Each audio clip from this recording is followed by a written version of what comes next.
Okay, welcome everyone. Welcome to another Friday. Let's have some fun today. Let's just mess about. And I have a bit of a I want to play with some harmony today. That's what I'm feeling like. So that's what I just decided. That's what we're going to do. But I do want to do that in thinking in the context of a drum and bass track. So let's see where we end up. Welcome. Let me set everything up. Let me just do this. 1 moment.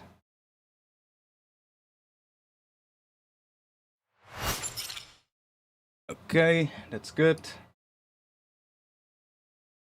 There we go.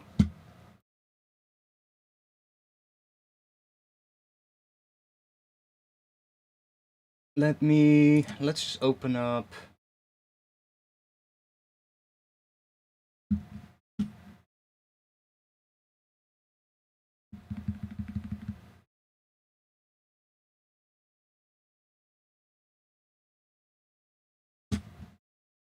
This one.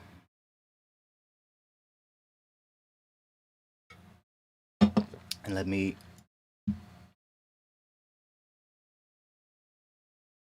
add this one as well.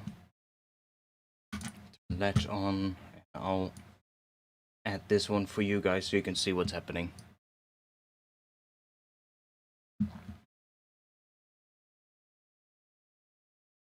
Okay, so I've been messing in the key of D all week, so...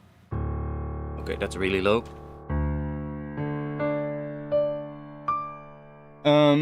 I guess D minor then?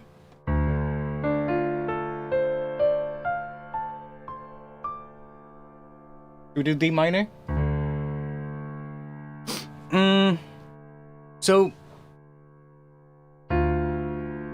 Okay, D minor, let's see. We could try a couple of different things. I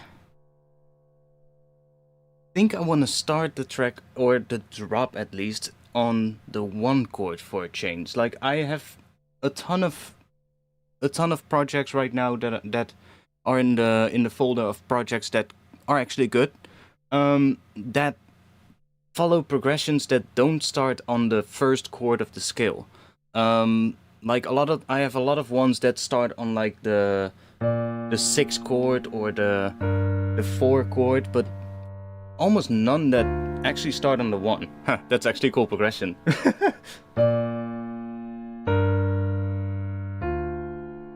Huh, interesting. Probably actually have a track with that progression, but what if we start on the 1 instead? Now we could think a couple of different ways. We could maybe start with just a bass line and then work from there. Just to change it up maybe? Let's see, let's just grab... And also, I hope we can figure some chords out quick, because I have my mic set. My mic is right here, as opposed to right here. But there is a mic cable in front of my screen right now, so it's a little bit annoying. But that way you can at least hear me better when I'm playing on my MIDI controller. Let's just do 2 voices maybe, and let's just add a low pass filter so we have a bit of a low pass cutaways, I guess.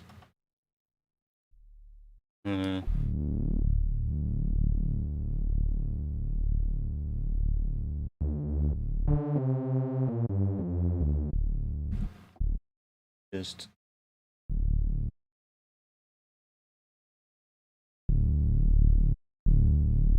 there we go. So we could maybe think about the bass line first. If we're gonna start on the 1 chord, then we're gonna start on D. We probably want to use G as well. That is the 4 chord. So we're probably gonna want to use that. But we probably want to have something in between. So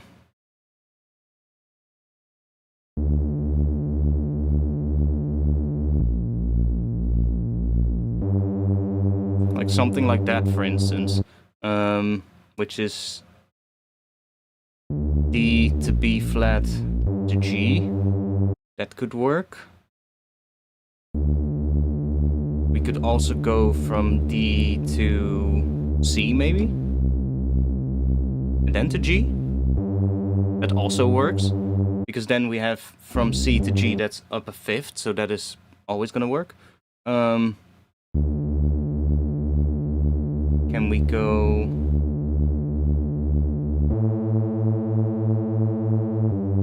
it's a little weird, maybe. Can also use F instead, in between. But I think I'm feeling that...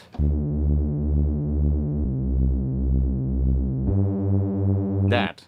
So D, C to G. I think I'm feeling that. And maybe we need another fourth chord after it, but we'll figure that out later. So...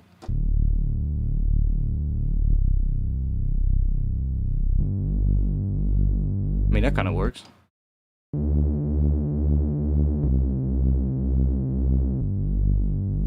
Works both ways as well. So, should we try that? So if we have D, C, and G, what do we get?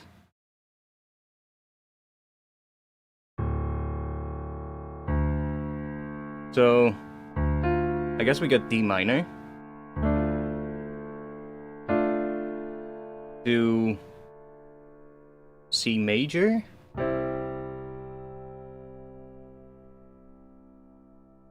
to... Ooh, that's actually really nice. G minor. That's actually really nice.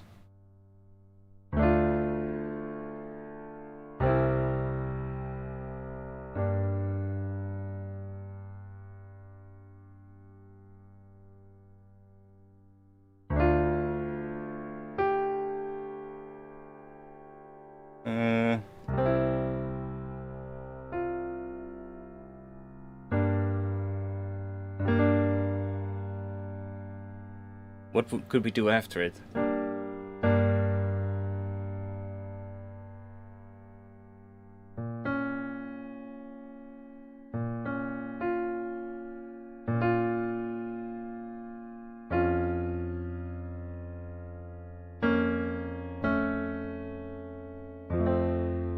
Could also do F major, which probably leads back into there.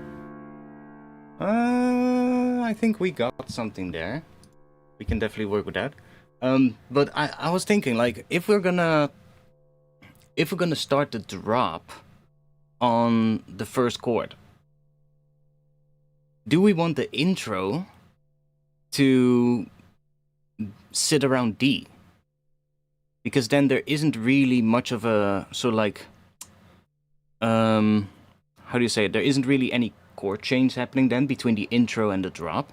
So maybe we wanna do something else in the intro. Like we could also maybe put A in the bass and then do D over that, D minor over that, because then kind of change it up a little bit. That might work. So we get more like that, I guess. Could also do that. That is, well, it says a D flat augmented, but I guess it's also an A augmented.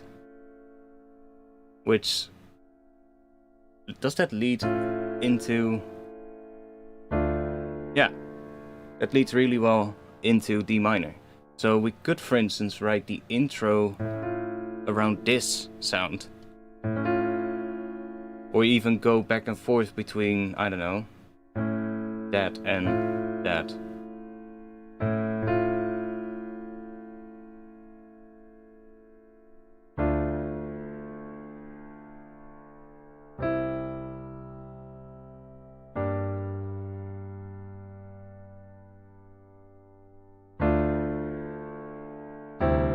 Oh. Yeah, so that could work.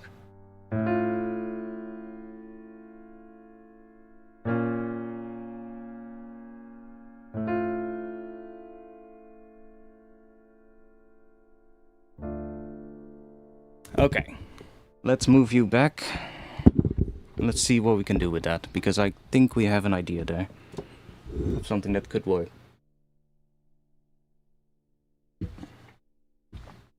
Now, maybe we don't even... Like, we could...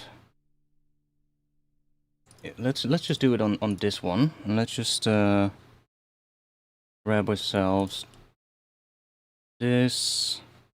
And maybe just or maybe just a saw wave and just low pass it a little. That should do the job. Do you have any tips on how to learn chords? Yeah, learn music theory. I know it's an answer that is probably boring as fuck, but it's the best answer I can give you. Learn music theory, because it'll become so much easier to think about what would work and what doesn't when you know music theory.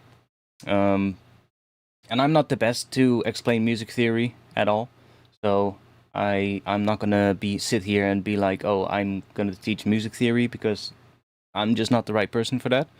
And I don't even know that much, honestly. Like, what sources I learned from? Just anything and everything I could find. Like, not really any specific place. Basically, just a ton of YouTube videos about music theory and just reading up about stuff when you don't understand it, and you'll figure it out along the way. It's not going to be something that you'll figure out in a couple of days. It's going to take months, maybe years even. But if you just start now, you'll get to understanding it quicker. Or sooner, probably, I should say. Anyways, let's just do this, and let's see what we can do. So, we might not even write the progression with the full chords. Like, if we just take a saw wave, and then maybe we even go a bit further down on this, or just key track it. And the high note should have the filter open a bit more.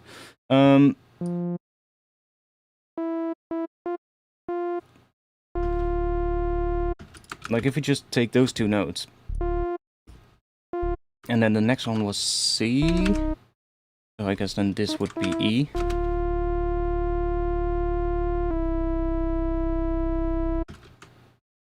Then we kind of still leave open our options as to what the full chord is, because this could still be all kinds of stuff.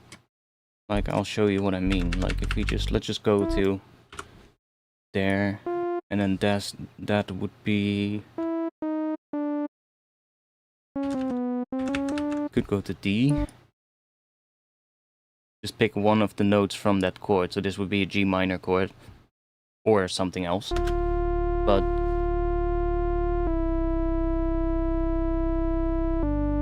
okay, let's go to something. Let's try that one, which is the third. I think that was the sound that I had earlier. Yeah, that actually sounds really cool. So this could still be all kinds of stuff, right? Because this is C and E, but that doesn't necessarily mean that this would be a C major chord. Like that. Like, this could also be an A minor over C, for instance. Or we could chuck an F in here, and then suddenly it becomes an F major without the third, but with a seventh, an F major seventh without the third over C, right? So this could be all kinds of things. It could, yeah. So you could still go all kinds of different ways if we don't have the full chords yet. So maybe we just play around with this and see where we end up. We could maybe also go up here.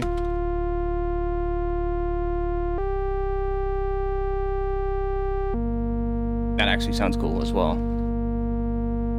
And then we probably wanna... Well, we could maybe put in the other notes as well. Or just maybe make that an octave.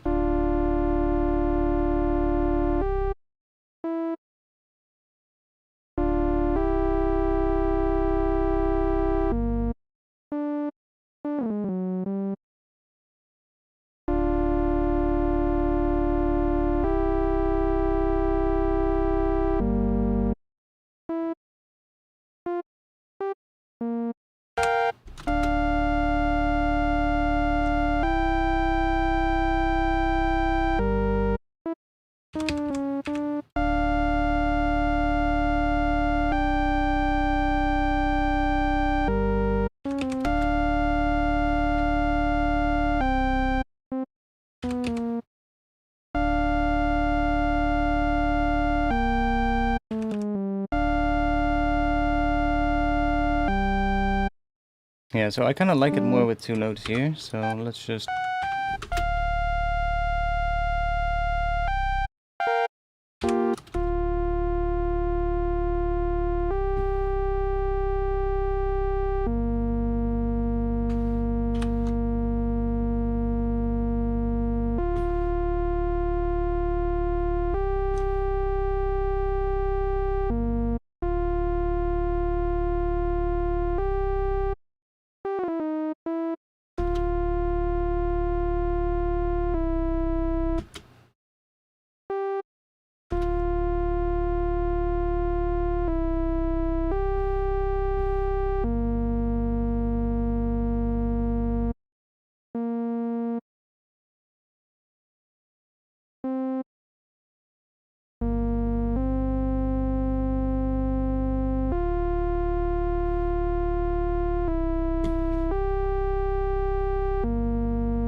That's cool.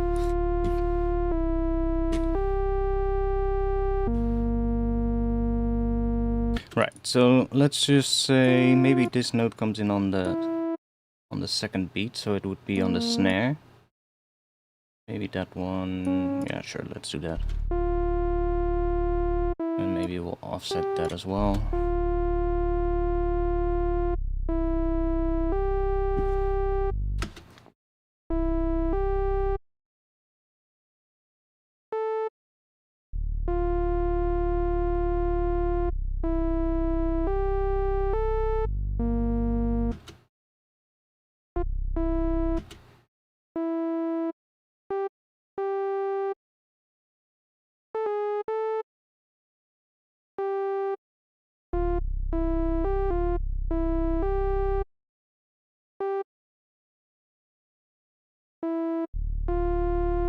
Let me put the metronome on.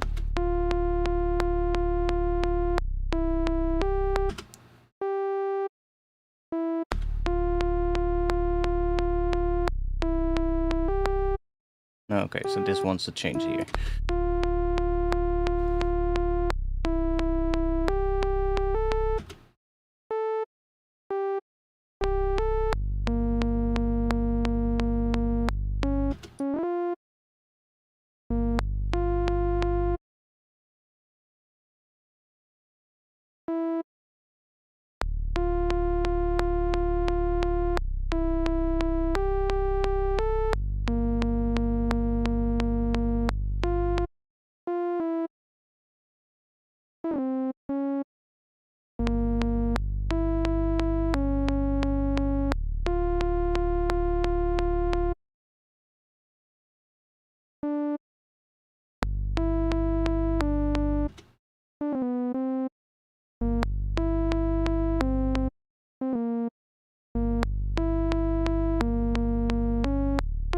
Okay, that could work.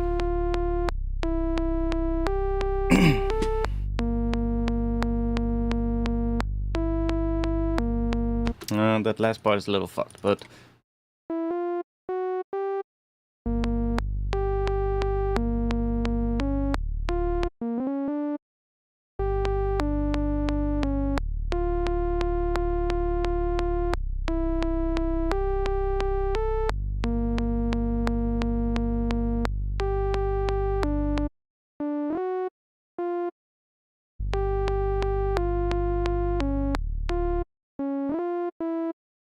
then it's... Oh no, it's not the same as the note that comes in here, so... Maybe. We'll figure that out. Let's make some drums. Time to make some drums. Because now we have something that is tonal, so we can make the drums to that, and then we can make whatever is going to be in here better. Also, how many people are you today? My streaming dashboard says 8 people. YouTube says 9. Okay. Not that many. That's very little for a Friday. I don't know. Whatever. Doesn't matter. Let's let's make some drums. What kind of pattern are we gonna do? We could go... I'm kind of... Well, I probably want to go... Let's make that. And let's make ourselves a couple of tracks here. Let's just do that. Maybe we'll chop up a break for the snare. But we'll see. We can at least figure out a bit of a pattern. It's still early, true. True. We've just started. And let's just do that. And maybe a kick on every first. Maybe we want to kick in between as well. Let's just do that for now. Doesn't really matter. And then we probably want to have some hats. Drums.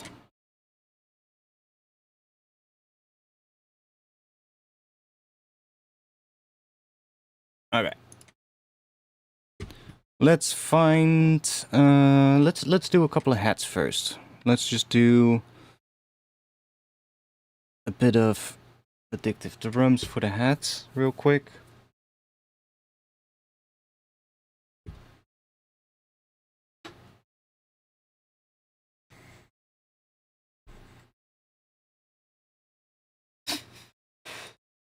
Fuck's sake.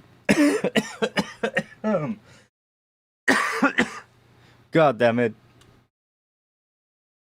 We're good though. We're good. Let's see. Let's make that centered. Let's go.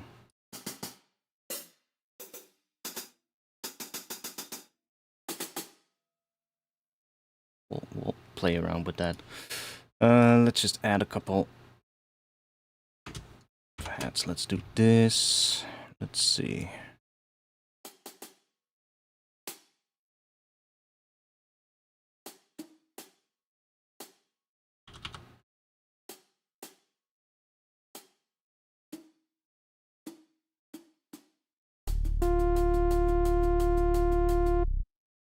That should give us a bit of a starting point.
That does the job. For now. Let's find a kick. Let's go here. Just add one.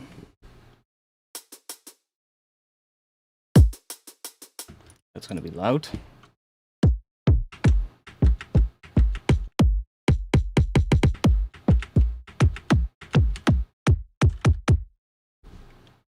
Should probably do that with that as well. Okay, let me get rid of these kicks right here.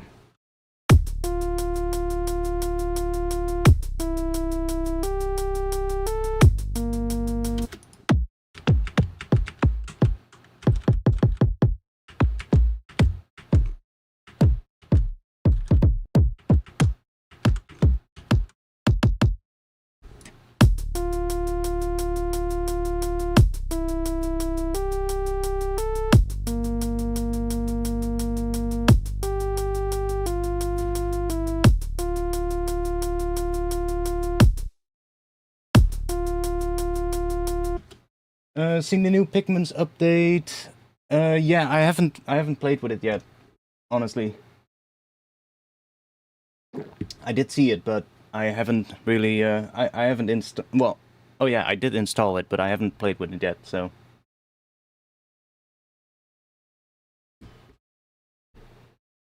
maybe we open it up at some point during the stream. I don't know yet. We'll see. Let's go and find something that could function as a snare, maybe.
Let's see if we have a bit of a break or something. Let's do this. Let's go maybe the original jungle breaks.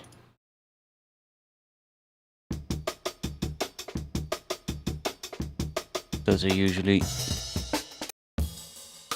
interesting.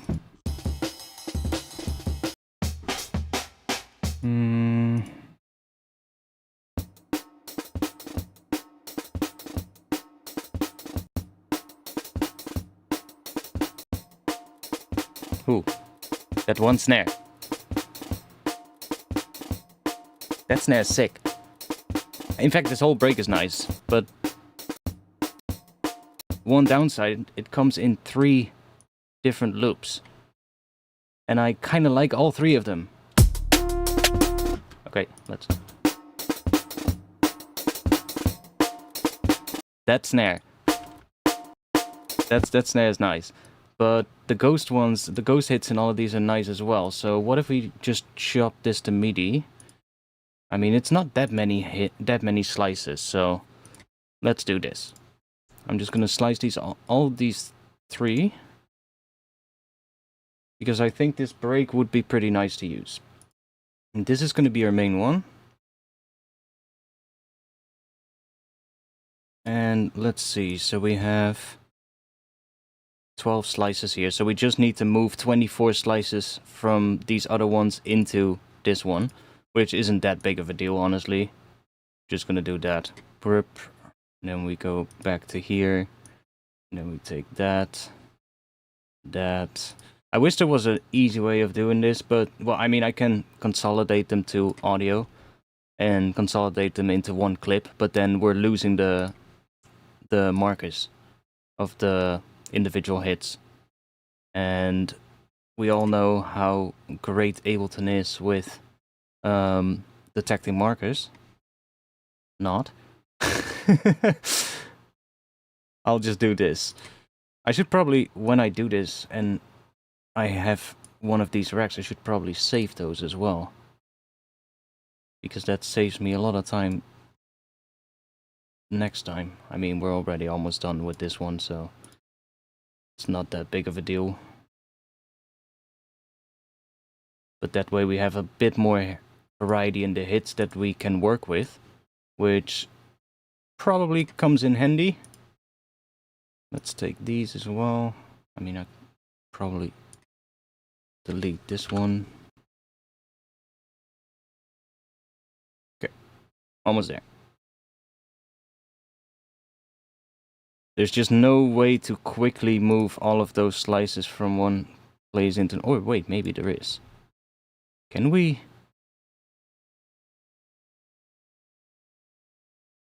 Can we do this? Oh, we can. Nice. Now they're just in the same spot as the other ones, probably, but that's not that big of a deal. Well, it kind of is, because I need them on separate ones. So, let's just undo that. Let me just do it the old-fashioned way, how I was doing it. It's a little bit slower, but we were almost done anyway.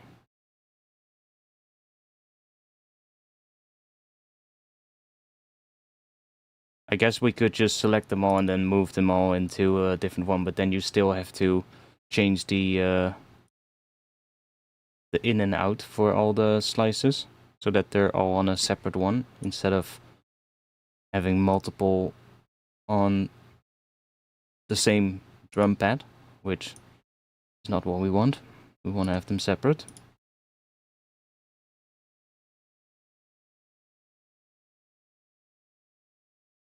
Okay, there we go. Can get rid of that. Let's get rid of this MIDI, because we don't really need it. Oh, we got some... Oh, wait. Oh, that is nothing. I am quickly gonna rename these as well, because that's gonna make things a lot handier or easier in the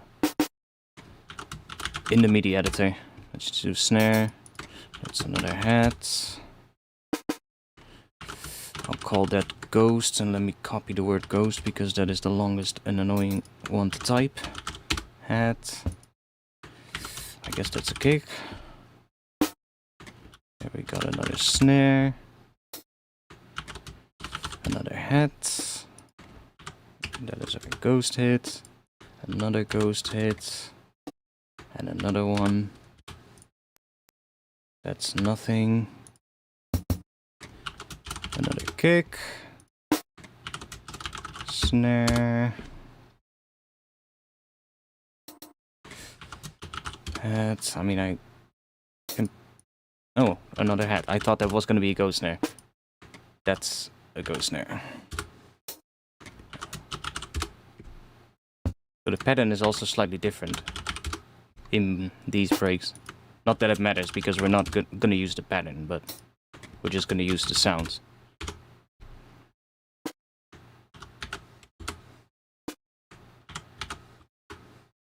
That's a kick. Oh, that's nothing. That's a kick. Are we losing viewers? Oh, we're gaining viewers while I'm doing this. That's actually amazing. I'm gaining viewers doing the most boring thing. Oh, wait, that's a snare. That's a hat. That's a ghost snare, bit of a loud one, but that's a hat. And is that almost the end? Almost. That's another kick. That's a snare. Oh, I say that's a snare, not a ghost snare. And that's a hat. That is a ghost snare, and then that as well. What's that?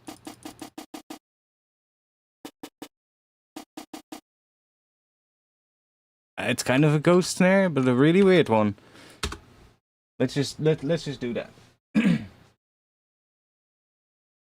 You've always struggled either breaks and how to make them sound big and punchy, so this is golden for me. Oh yeah, I mean, we'll get into that as well. We can get rid of this track right now because we don't really need it. One thing that we have to do, because I have these macros right here, the ones that I moved into here don't have the macro set up. So what we need to do is go to one of these first ones, which has all the macros set up, as you can see here. And then just we need to right click all of these and do map to all siblings so that all of them are reconnected again. So that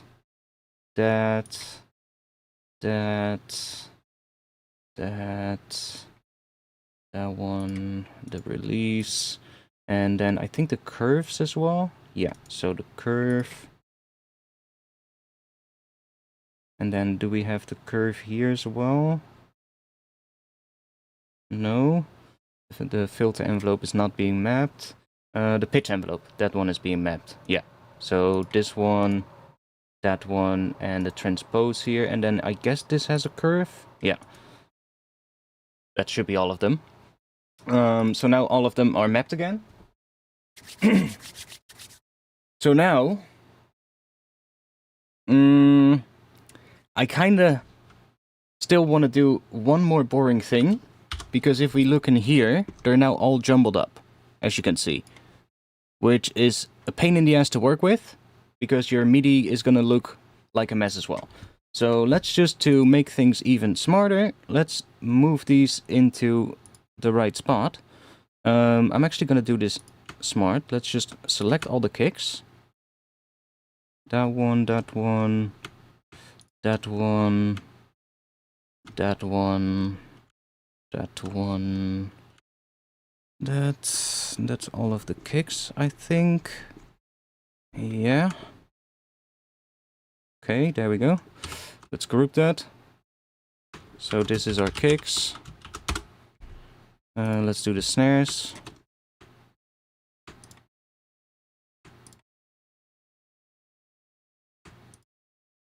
Okay, there we go.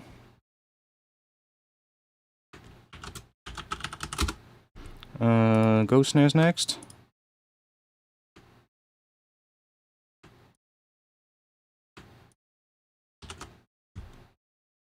I guess I want to do... This is the preparation to the last little boring thing. Because there's one more boring thing after this, but... It shouldn't be that long, actually. And this is the hats. So this way we can also EQ them separately. And I guess we can group the ghost snares and the snares. So that we can process those together. And just call that snares. And then I'll call this snares sidechain. So I know if I want to sidechain to the snares, I need to choose this track. Because that is only the regular snares. Now, they're still going to be jumbled up as a mess in here. As you can see.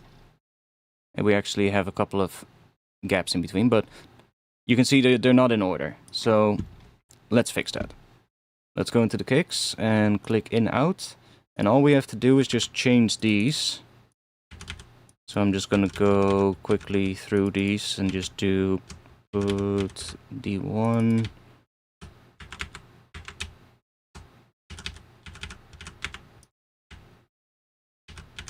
I like my things to be a little organized. Makes things easier later on when your project gets a bit bigger. So let's remember F1. Let's go to here. Go all the way there.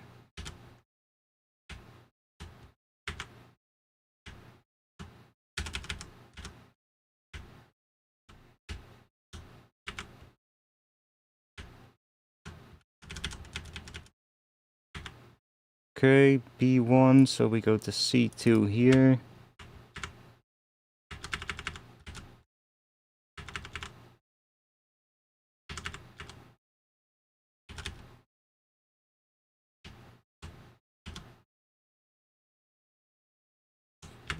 There. Okay, we're already almost done with this now. There. And then just the head, so A2. Then we're gonna go to A sharp 2. Oh, other way. And then B2. C3.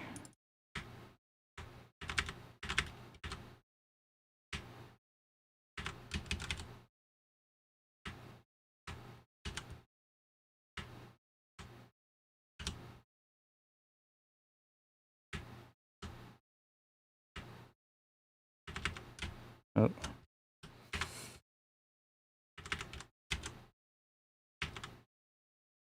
There we go.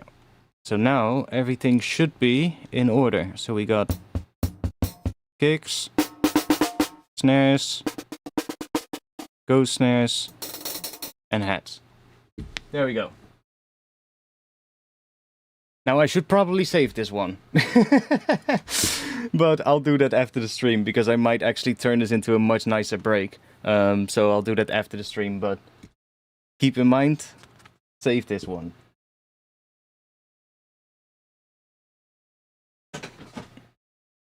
But now we have something we can mess with here, and we can easily write a bit of a pattern with. So let's just do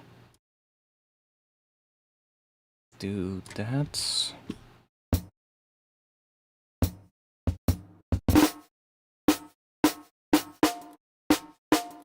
That sounds nice.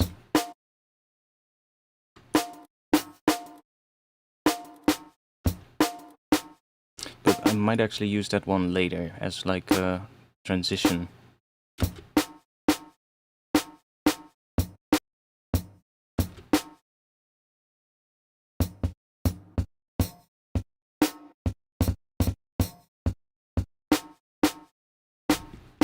Now we could actually just quickly add a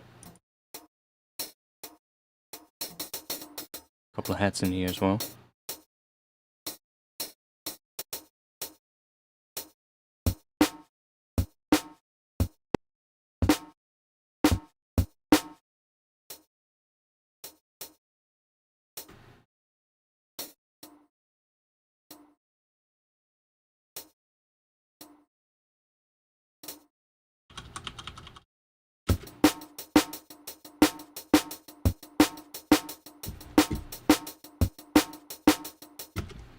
Okay.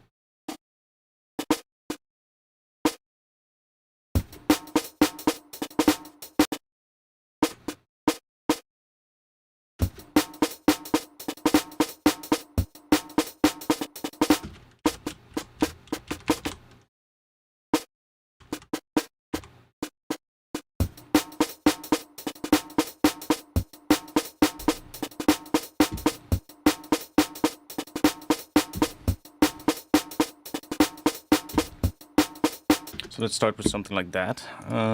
Let's see, what is the... mean, it doesn't really matter what the pitch is now. Let's also close these down, by the way. We don't need that anymore. There we go. Let's also put some EQ on these tracks, because I can hear there's some low end in the hats. So let's just do that. We might not even need these hats, honestly, but because we have the Addictive Drums patch here, but that we can use. But maybe we want to layer these in.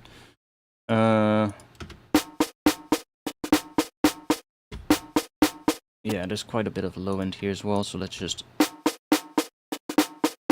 do that maybe. That one I'll just leave alone for now. I mean, we can check real quick, but...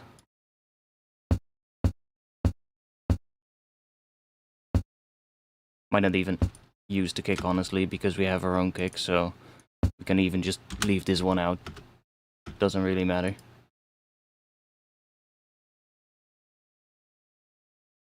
Let's just mute our own snare for now, and let's see what we get.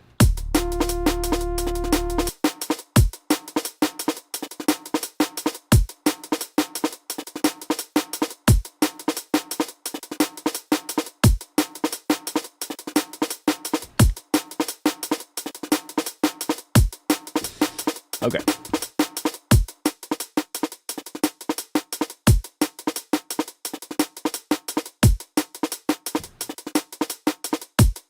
Let's go up a bit in pitch here.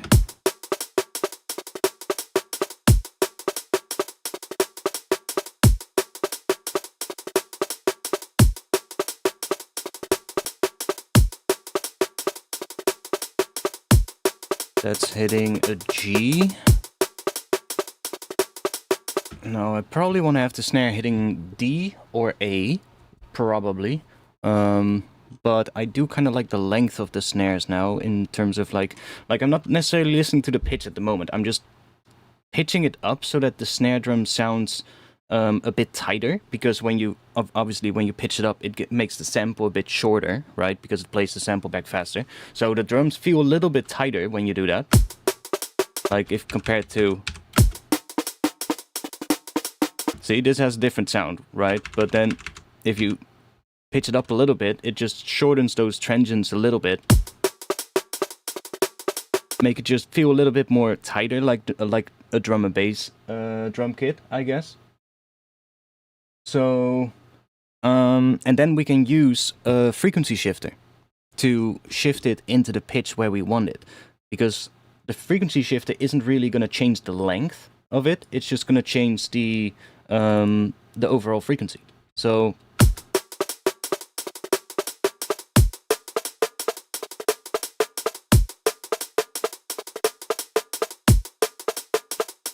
tune it to A, there you go, by ear. Just listening to the kick. I know the kick is hitting roughly a D because I picked one that sounded right with the underlying thing. It kind of...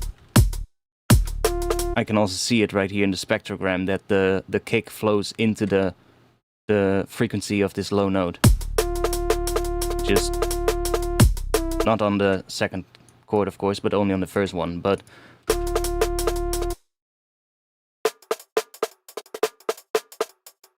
okay, that's all right. Now it doesn't have enough high end at all, so let's just chuck an EQ on here and just...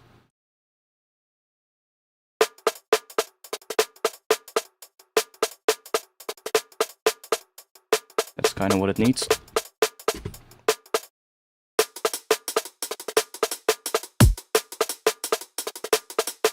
And let's try drum bus. I never used a drum bus, but let's put that in here. Wait, I'm putting this on...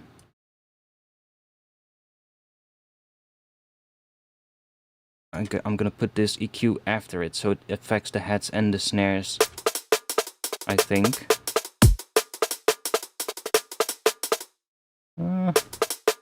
Let's do that, and let's, in this EQ, also give a little boost to just the snares.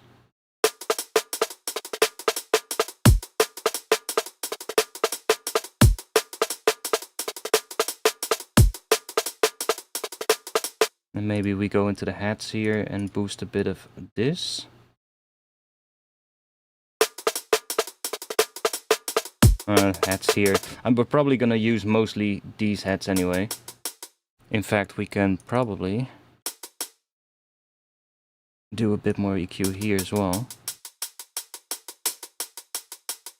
Maybe something like that, and then we'll just...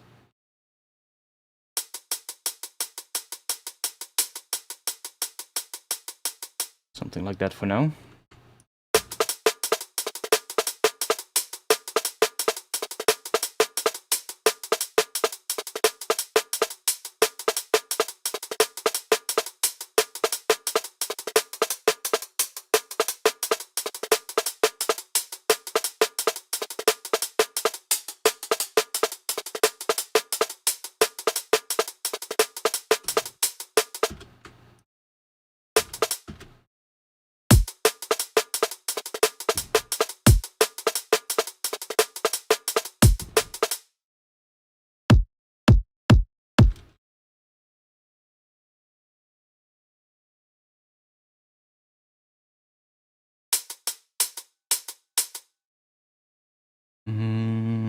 Let's see. I'm also going to make sure that we're not flipping on the drums group, because we are right now. Let's just add... we'll do newfangled audio, saturate. It works pretty well. Let's just keep it on... should we do soft clip or hard clip?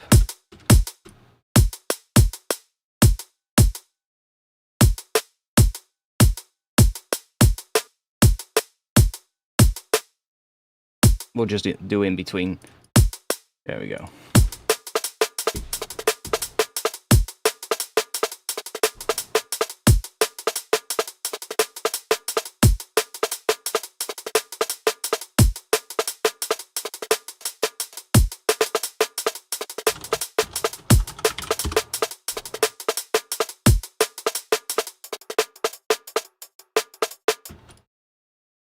Okay, let me check what happens if we take these out.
I think I'll use something else for that, not the heads.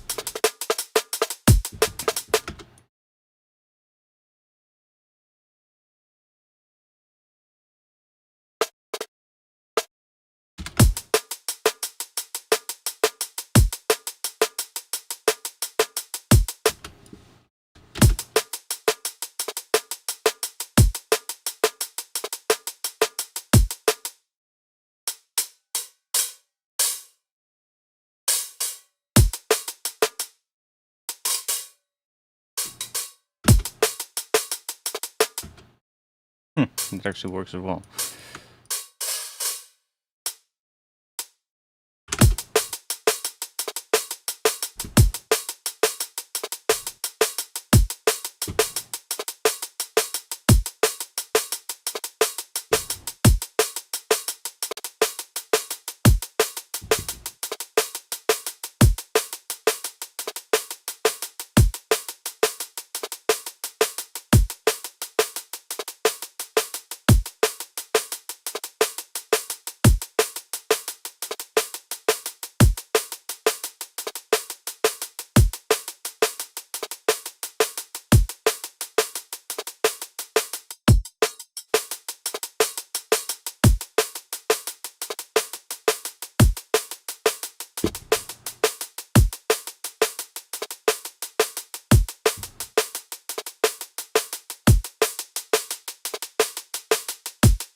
Let's add a little bit of some kind of shakers.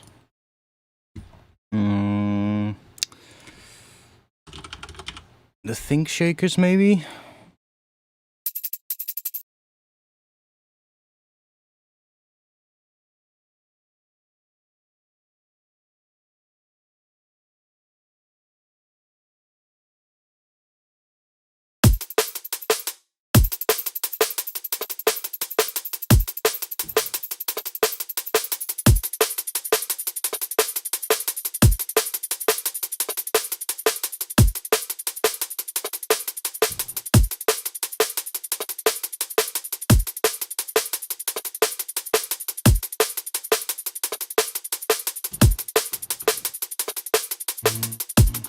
Let's see what happens if we do this. Let's grab a sidechain rack. Let's see. Let's put that on here. Let's see what happens if we sidechain that entire thing to the kick. Because I do kind of want that kick to stand out. So I don't want that to be too bright.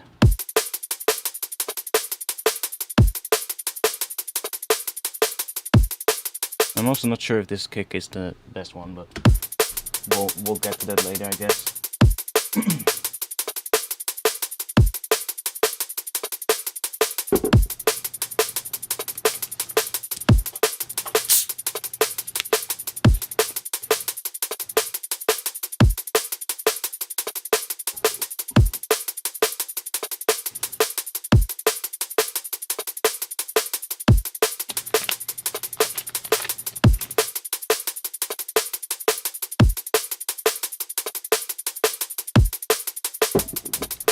Okay.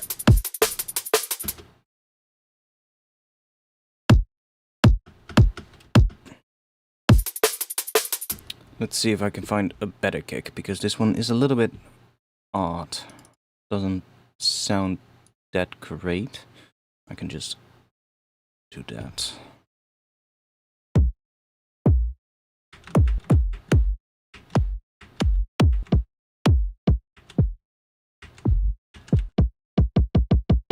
I do want it to be a bit of a dirtier one, but that one.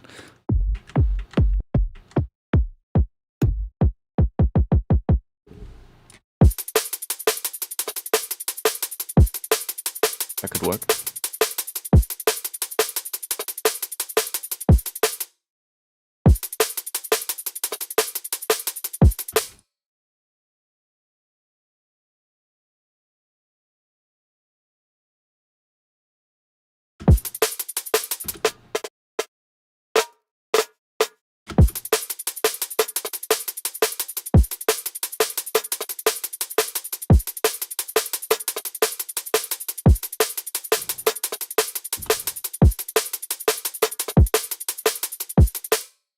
Yeah.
That's kind of nice.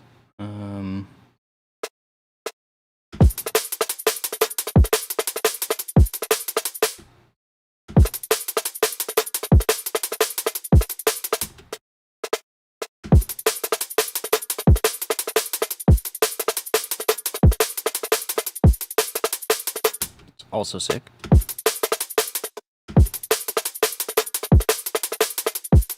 Let's add a little bit of a little bit of swing to this. I'm just gonna do that, and then we need to make sure that these are set to loop. So that we have that. Let's go and select all of this, and let's just go in here. I can't really see that, but now you can? Yeah, now you can. I'm just gonna put this in here.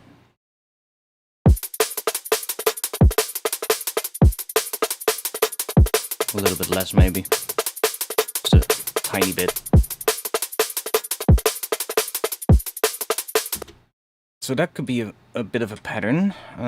We could then maybe, let's change it up here. Maybe we'll do...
It's kind of cool. Let's also group this bad boy, even though it's still just a very basic idea. And let me just add a sidechain to that group as well. And we'll just hook this up to the kick. And if I did everything right, we should be able to go into the break here. And then in here, we're gonna get a massive list. Yo. Okay, I'll hold that. Why the fuck is that? When I click it, it closes itself right away. Huh? What are you doing? Okay. We get a... Jesus Christ. We get a massive list. Somewhere in here, we should be... yeah. Snare sidechain. And then we can do... pre-effects? Let's see if this works. Now, does this only get signal from the main snares or from all the snares? If we... only the main snares. Yeah, so I did it right. Good. So then here we can start making some bass in here. This will also be sidechained now, but it's a shitty kind of thing. But let's just add another track, and I'm just gonna go and remove all these. And let's just do that, so it starts on the snare. That might be nice. And then we'll probably need another sound hitting on the kick, but we'll figure that one out, I guess, as we get there. I don't think this bass needs to be that crazy, though. I think this bass is mostly just gonna have to be a sub, maybe with a bit of noise on top or something, but just... Is current your go-to synth now? Yeah, it basically is. So I don't really think this one needs that much. It just needs to be a fat, beefy sub that adds a lot of weight to these drums. And then we can do stuff on top of that that implies this harmony thing, I guess, that we've got going. And then if we can sketch out the idea, then after that we can go to maybe trying figuring out a bit of an intro for it, or making doing some sound design for like some more atmospherical elements that will work in front of it. Probably want to do something with a vocal layer as well, because I really like the last couple of projects I've been working on that for the EP at least at the moment. They all have a vocal element to it, and for some reason the tracks where I just took a bit of a vocal and started processing it and messing with it and turning it into like an instrument basically, those are the ones I like the most. So probably want to put something in there. Now I do have a whole folder of vocal samples here from a couple of those contact libraries from 0G called Ethera. And I found out that the samples of those contact libraries are actually just stored on your hard drive. Most contact libraries will embed the samples within these contact files, right? They're not as WAV files. They're going to be as like contact files. And then there is a way to unpack those from those files and then get the waves out of it or whatever other format they use. But most of them will have these proprietary formats that Contact uses, and you cannot really load those straight into your DAW as a sample. But I noticed that those old 0G libraries don't do that. And they have all the samples actually as WAV files or as AIF files, I think, in the folder for the Contact library. So I just added the folders for all the phrases into my browser now, so I have all these kind of phrases now in my browser as samples. And there's like hundreds of them, so should probably be able to find something in there that we can use as a vocal element, because most of those are like sustained vowels anyway, so just have to chop it up a bit. Maybe put it into a current for some granular stuff.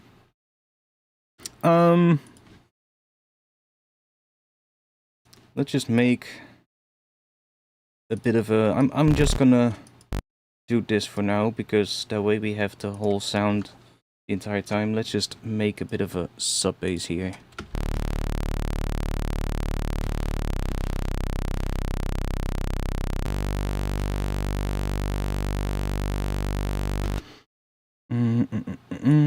Give it a bit of attack.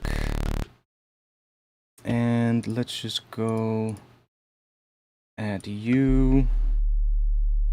And then we probably want to have some noise on top of it. Maybe that one. Fixed.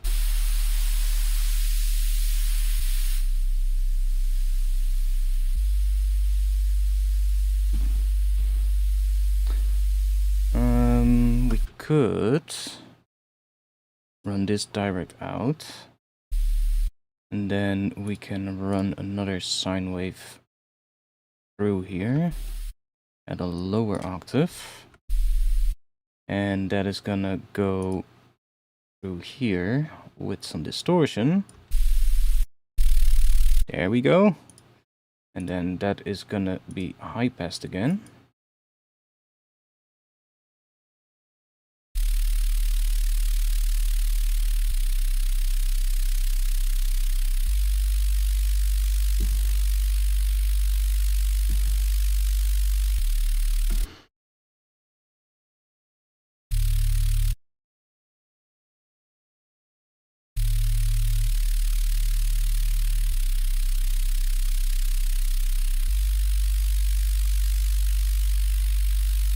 Do that, but we could also just use this, create like a bunch of high harmonics on top of it.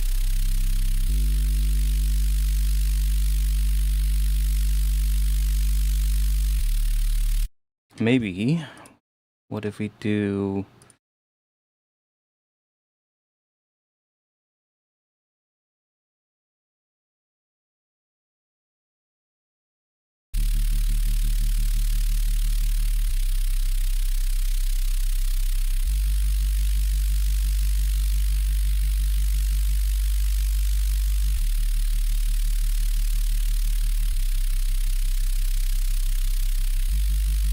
Or, what if we not use this? And just leave that as a sine wave.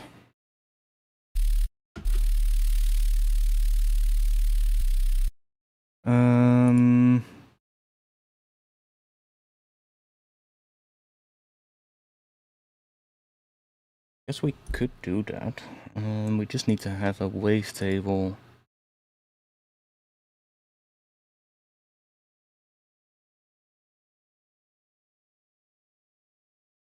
Yeah. Come on.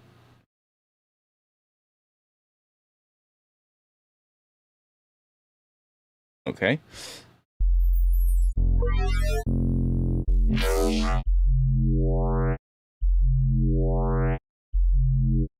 That could maybe work. Almost dropped it in the wrong one. Let's also make sure that these are set to 0 random.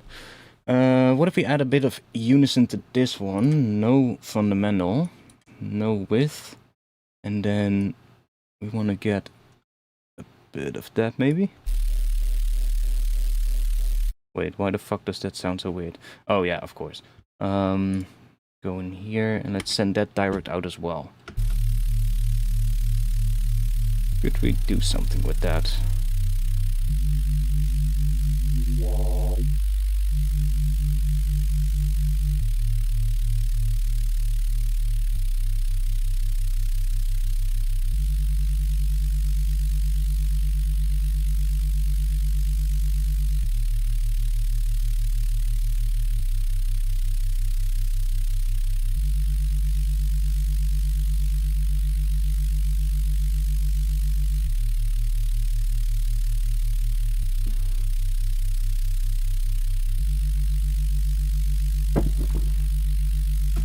What is the main advantage of Current? It has a lot more than just wavetable synthesis. Like, Serum and Vital are basically two wavetable synthesizers. That's what they do. Yes, they can do FM, and they also have a noise oscillator, which can technically be used as a sampler, but it really mostly is more like a wavetable synth at its core. Now, Current is too. It's also a wavetable synth. It has same kind of setup: two wavetables, a sub oscillator, kind of like Serum, and a sampler, which is kind of more like a noise oscillator, to be honest, because you cannot really do like multi-sample things or anything. Maybe in the future, but right now you cannot. But that is kind of the same thing, right? You do have an additional filter here, so you do have two filters, and you got some more things in the sub oscillator, like these additive partials and stuff like that, which you don't have in Serum, or I'm not sure if Vital has that for this. I haven't used Vital in a really long time, but Current also has granular. So it also has a granular engine for granular synthesis, which Serum and Vital both don't have. And granular synthesis, to me at least, is something I use a lot. So for me, that's very important to have. And then the effects section. The effects section is really nice. And all of these effects, or most of them at least at this point, come as separate VST plugins as well, which is kind of nice to have. Like, for instance, imagine Serum effects, which I know you have Serum effects, right? But let's imagine you have the individual effects as separate effects. So, for instance, the multiband device. You can just open it as a separate plugin on whatever you want, for instance. That's kind of what Minimal Audio does. They take their effects and then they release them, because the polar distortion is kind of like a Rift, just kind of like a toned-down version of Rift. Then, like, the cluster delay and flex chorus are kind of the same. Fuse compressor is kind of the same as the plugin. The reverb is basically the same, I think. Or, I'm not sure if they released this one separate yet. I think they did, but... Oh yeah, and it's nice having a clipper at the end as well. Yeah, that's definitely nice. Having a clipping stage at the end. Always nice to have. Especially when you make bass sounds.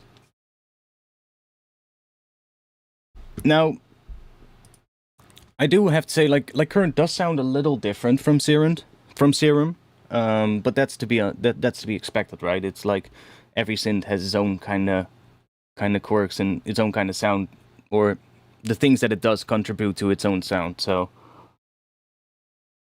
but I do really like what you get in here. There's a lot of filter shapes in here that are kind of interesting, and all of those shapes also have a morph knob here that you can use to kind of morph through the shape, so you get quite a lot of different options with that. It's just a really well thought out plugin, you know. It doesn't really tries to invent a lot of new things, it just takes good things from other flagship synths like around the industry, and it just combines them into one new synth, I guess. And then, of course, I haven't pointed out the stream. Should probably point that out as well. It comes with this cloud hosted service called Stream, where you have access to presets. These are just all packs with presets, and then here you get all the individual presets that are hosted on the cloud, and they keep adding new ones to it. And then you've got the same thing for wavetables and for sounds, so for samples. And there's like literally, at this point, there's like, what, like at least 4,000 samples in here, because I see 4,080 samples at the top of the browser here, but that is one-shots. So there's also 1,850-ish loops, so that is like, what, almost 6,000 samples now?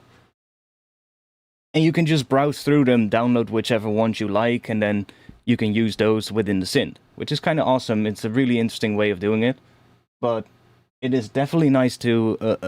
Well, at first I wasn't sure when they launched it. Of course, it was a big drama. But when they sorted that all out and when they fixed it all, at first I wasn't sure if I was gonna like this kind of thing with like a cloud-hosted kind of thing. But now I'm used to it.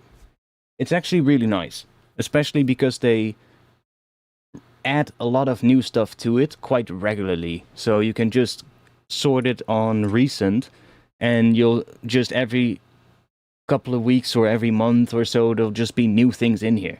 So that's kind of nice. Because it kind of keeps inspiring you, right? Because you keep finding like new things that you didn't see before because, well, they weren't in the plugin before, right? Yeah, there's a lot of wavetables as well. It's not just a couple ones. There's like a lot of wavetables. So, yeah. Like, don't let that fool you, because when you scroll down, it just keeps coming up with more. Like, not right now, because we are in my favorite folder, but 300... Yeah, there's a lot of wavetables now. I don't even know how many there is in total, but plenty.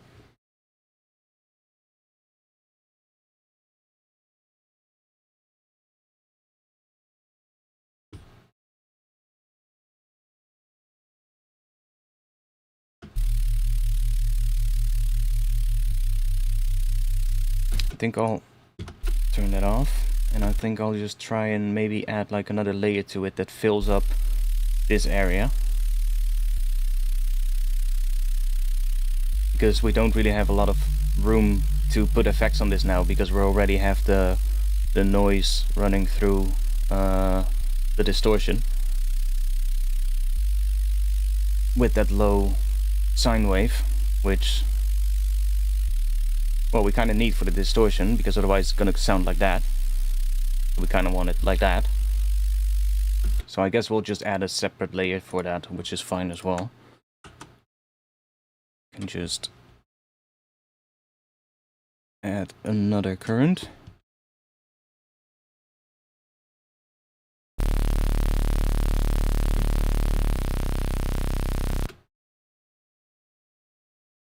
Don't even necessarily need to do that. See what we're gonna add. We could also just try some.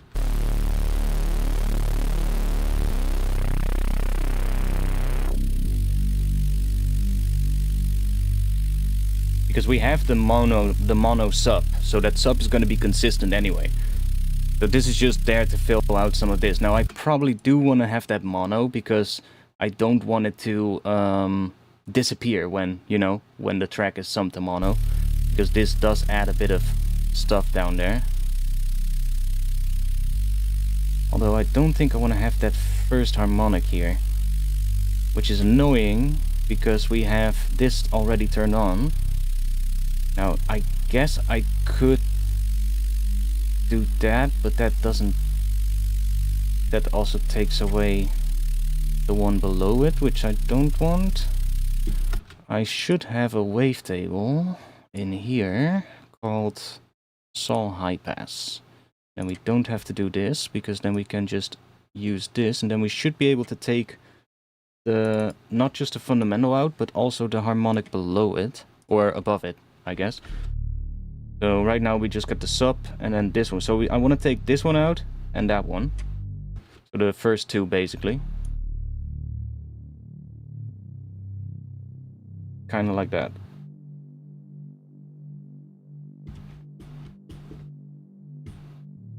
Let's just key track that.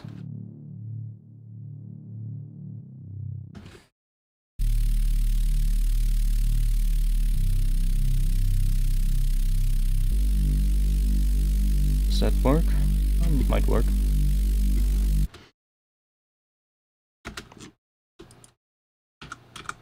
The noise might actually be too much on this one, to be honest. Especially if we start adding like a higher layer for harmony. But let's see how it turns out. I'm just gonna add this layer in for now. And just high pass it so that it doesn't interfere with the sub of the layer that we just made. And then hopefully we should be able to hear at least a little bit if this would work.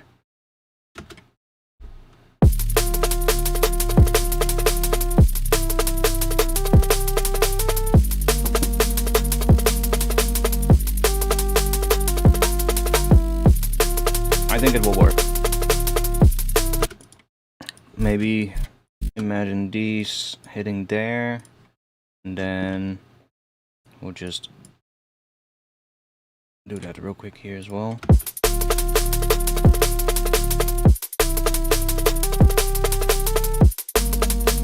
Yeah, that will work, I think.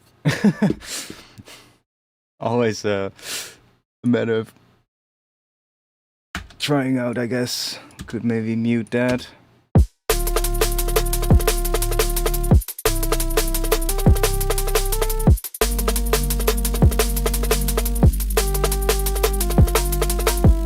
I'm kind of hearing a...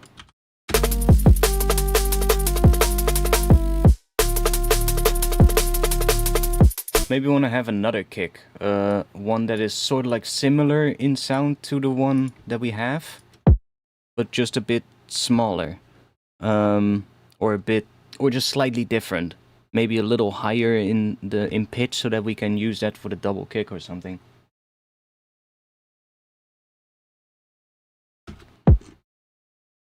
Because I don't like it necessarily when I take that one and just...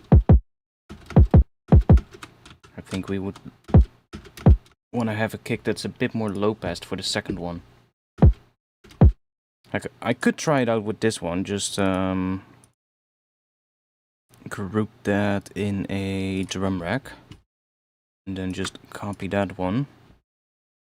Maybe just low pass it a bit here. Then we can...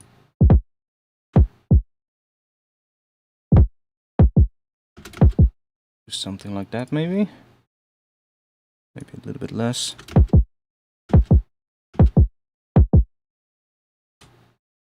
Maybe we'll...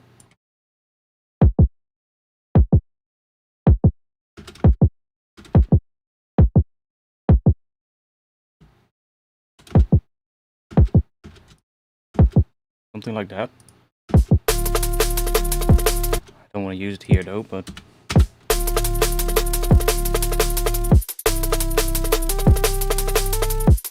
here. Yeah.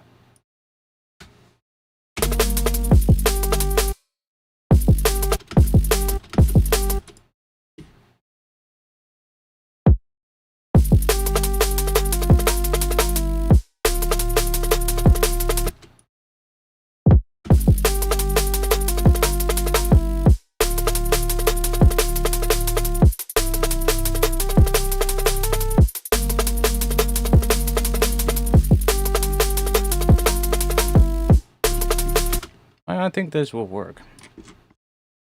We just need to make a loud top layer for this sound. Let's just grab you. And I might use those bass notes, but let's just take the high notes for now. And what kind of sound? Well, I guess we'll just start with a current or something.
When in doubt, take the 2 layers and add some kind of distortion to it.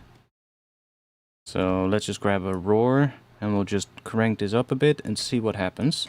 That's what I mean.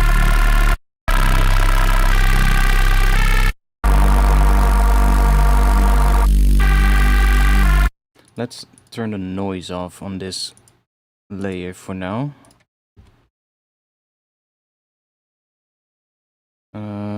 I'll just add this noise to a macro so we can just quickly add it back in if we want to.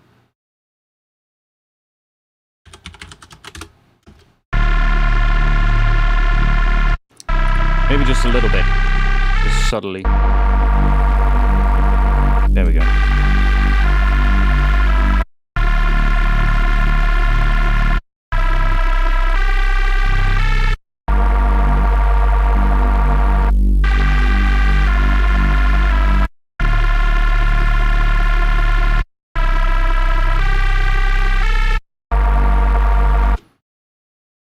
Now we need to figure out this top layer and make that sound nice. Now it probably will work better if we just take a sine wave, honestly.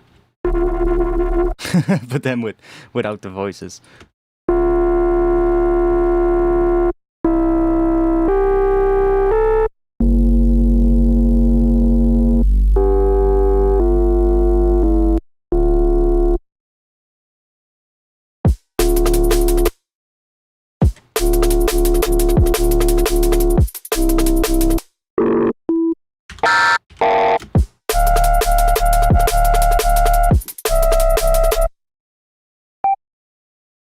Like we have that, but we could also go...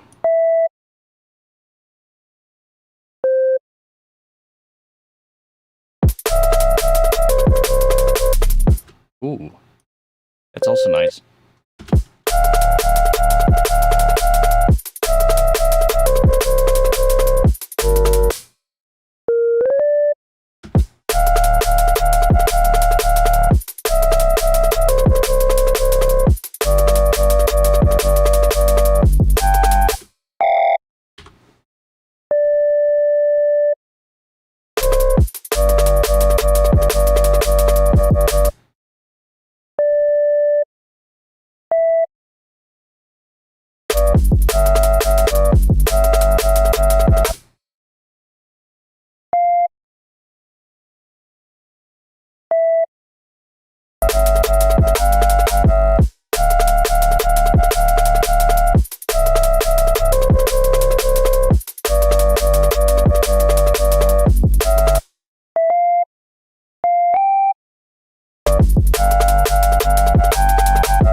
That also kind of works.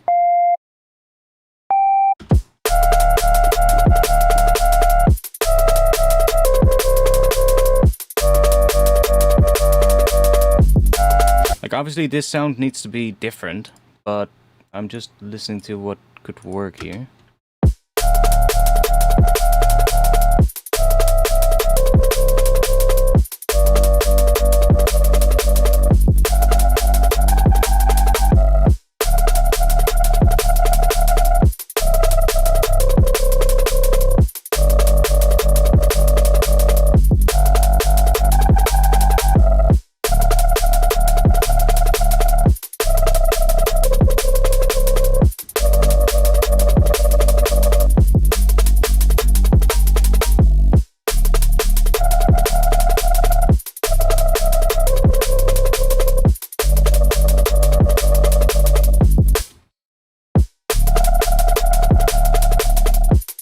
Okay, yes, we can do that. Let's use an envelope for that, I guess. Just chuck that on here. How long is this? That is 2 bars. So we could sync this and then go 2 bars, maybe even 4 bars here. Oh wait, Let's go in here, let's do that. And then we'll bring the sustain down. Curve up a bit, maybe.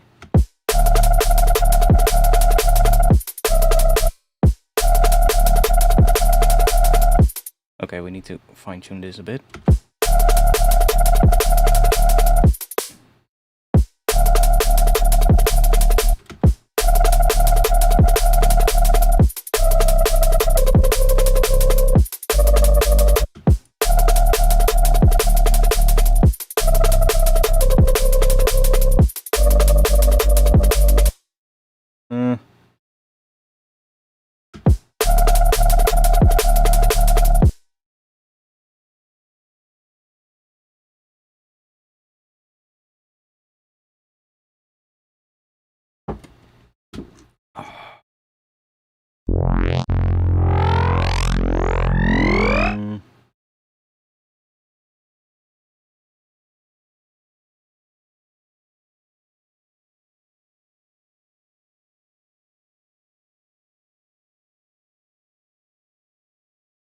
Wasn't there wavetable?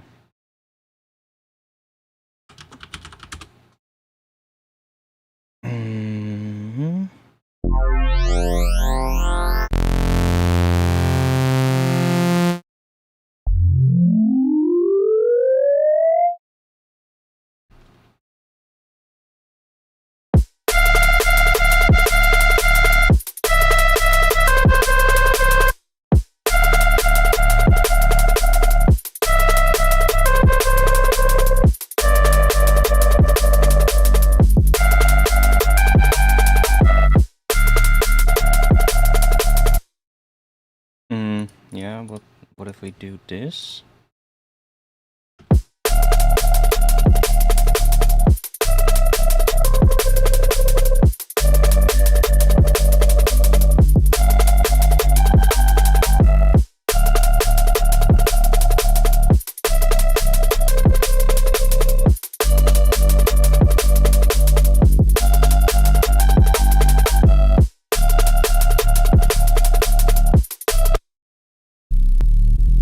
Oh, that's the bass.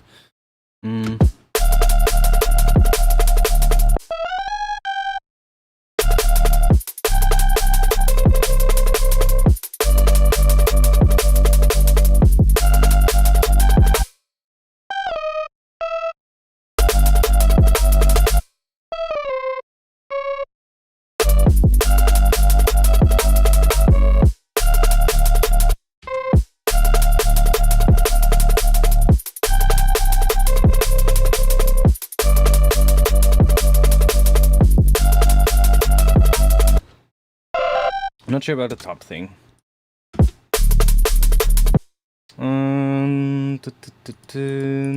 Let's go. I think I'll turn this layer off and just give it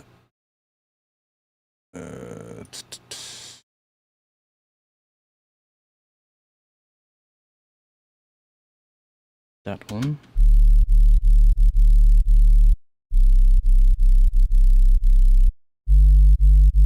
That way we have a bit more of a consistent thing there. I think that'll work better.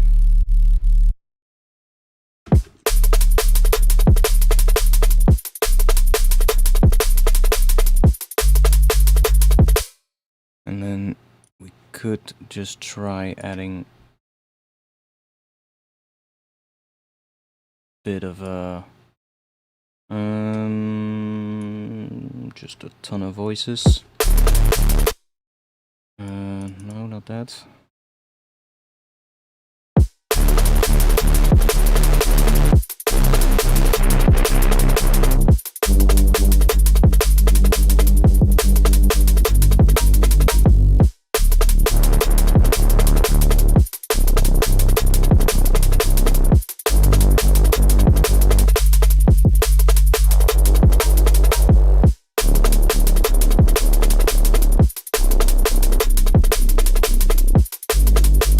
I guess we don't necessarily need another layer on top of that, depending on what the higher thing is gonna do.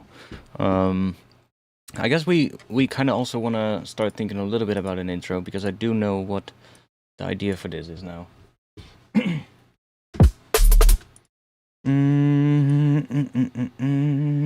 Yeah, let's do some sound design. And let's save as well.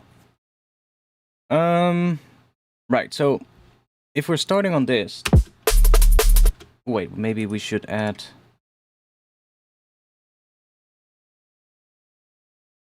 one other thing. What happens if I chuck this in this group so it also runs through the distortion?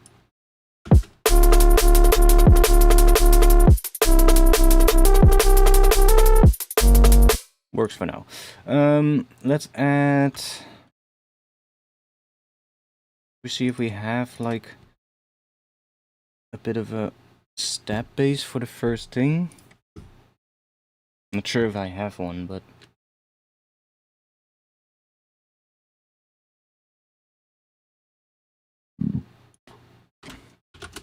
that's probably just gonna hit on D.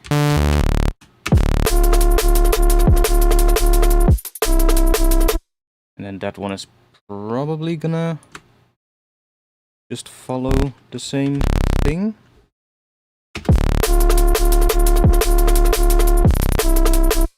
Or is that gonna go? Oh, that could go to E maybe.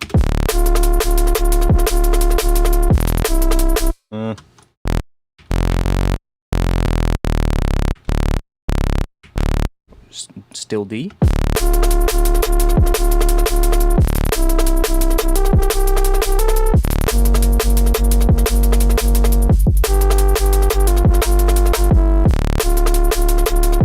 Maybe. Let's see if we have... Oh wait, we can probably just grab something for the time being. Let's just turn this off. Let's go in here, let's do sounds, samples, and let's just search bass. And we should probably get something that we can use as a little first step. It's a bit too much, maybe?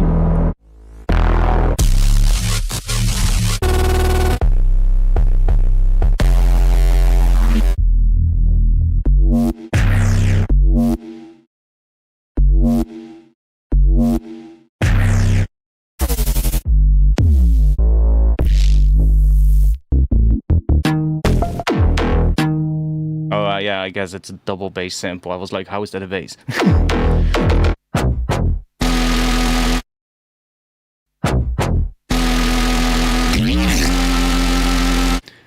That's how the main bass needs to sound. Like that patch. Kind of. Do you hear that sustained patch? That's the kind of vibe that we need to go for with this.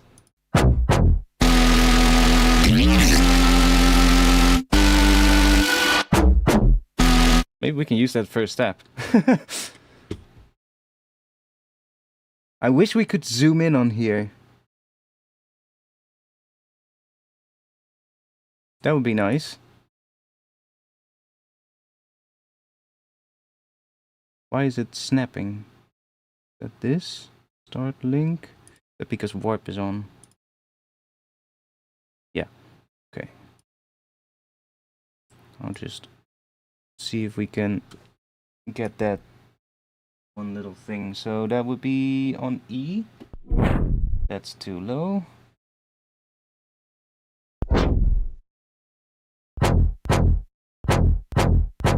Okay, let's just set that to one shot.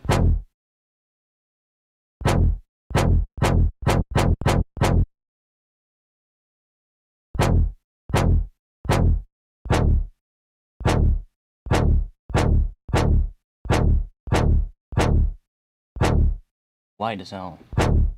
But let's see.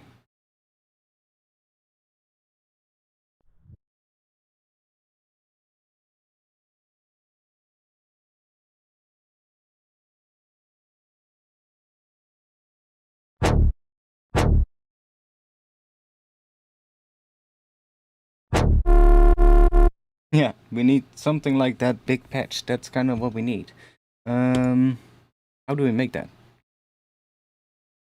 How do we make that?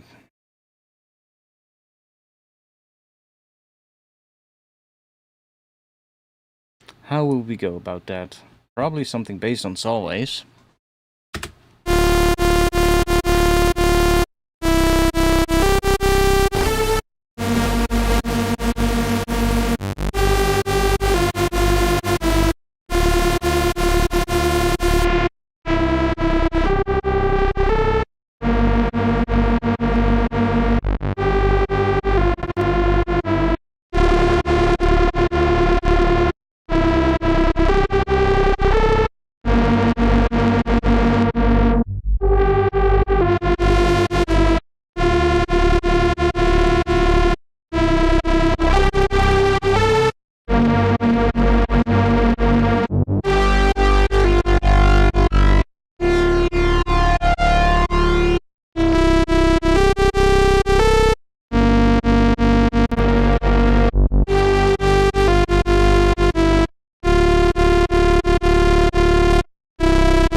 Should I just turn the sidechain off?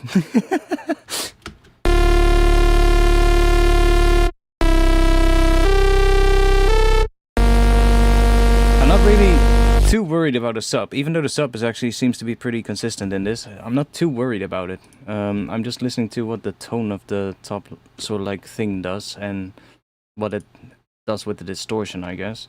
What if we do...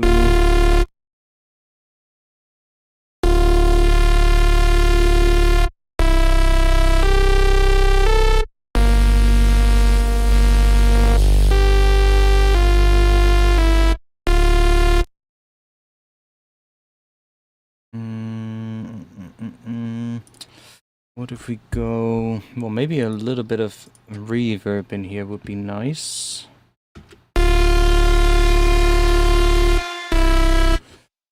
But then shorter.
What if you turn you on?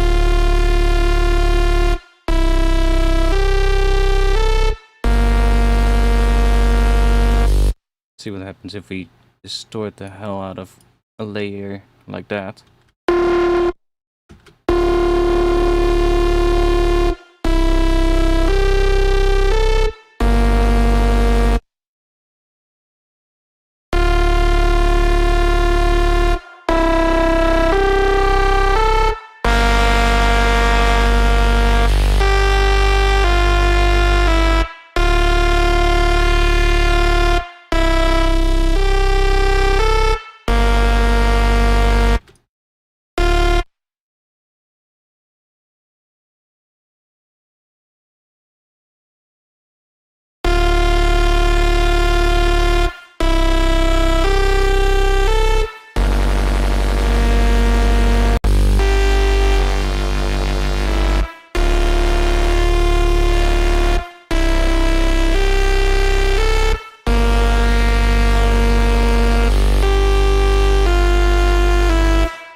It's a shame that we cannot key track these, because you can hear when it changes chords.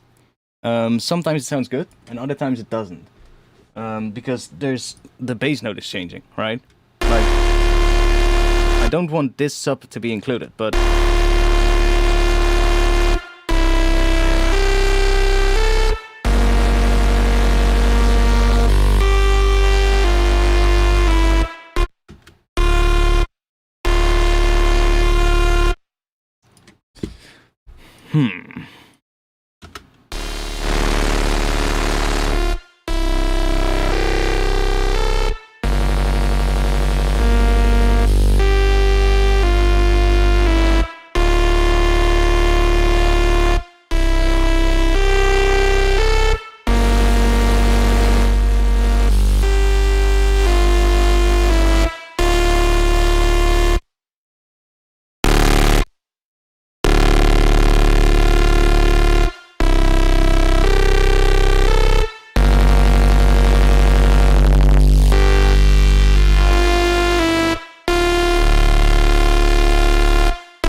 interesting.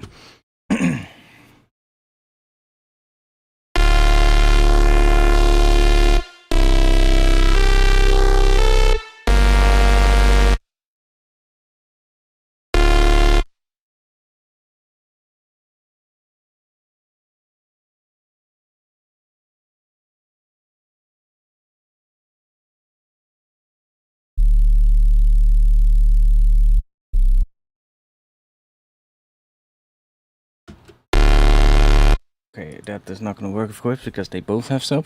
What if we take a EQ and just drop that here? What if we just...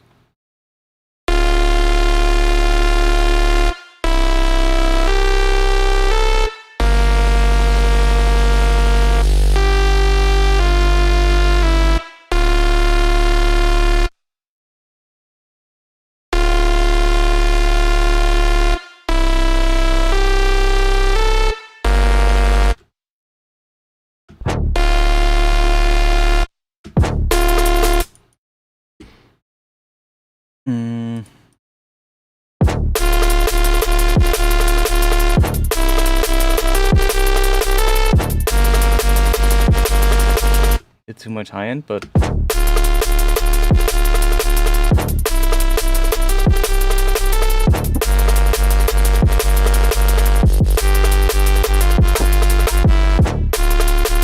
it is starting to sound a bit more like it though, like what I wanted to do.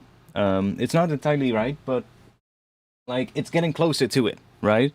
I don't like the first step though. It kind of works, but I think we want something more. Well, maybe this could work, but something like that, but with a bit more noise as well, maybe. Let's just add an erosion.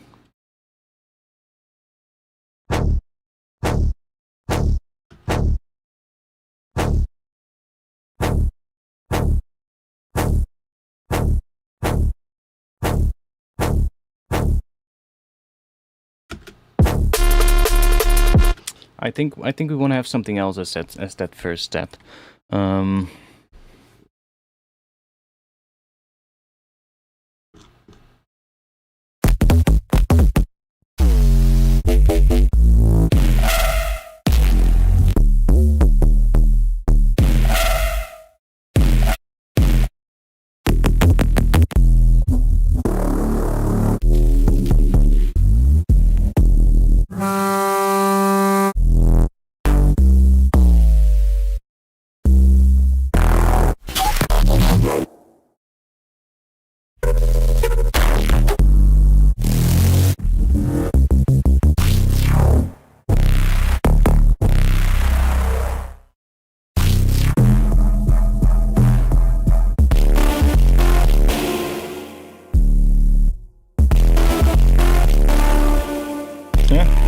Actually, what if we grab just that first part? Like, I'm not set this to repitch. Don't probably even need to do that. We can just, yeah, see, that's actually nice. It starts after the kick, I think, but kind of works.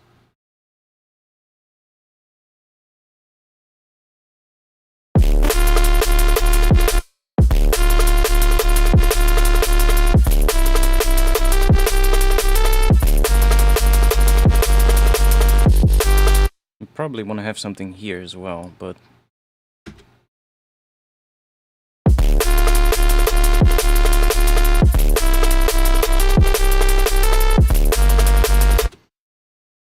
could maybe work. Or we could just have maybe a like a noise base kind of thing here or something, because that's kind of what this sounds like.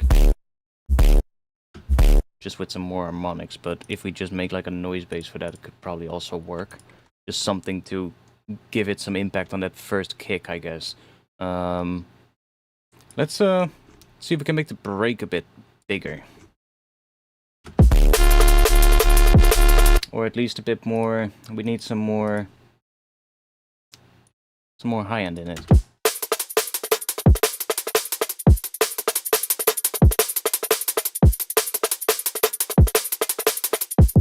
We just need more shakers, I think. More stuff on top that just does that same thing, but just fills it up a lot. Shaker. Or shakers, probably.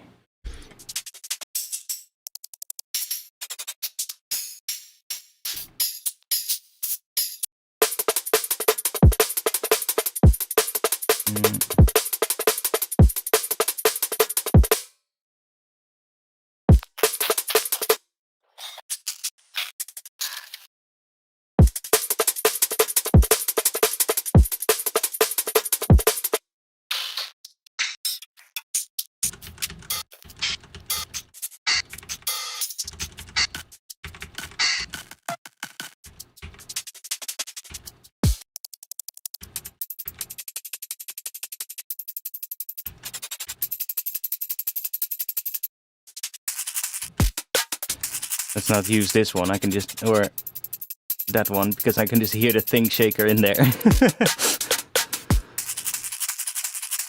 Sure. Noisia shakers.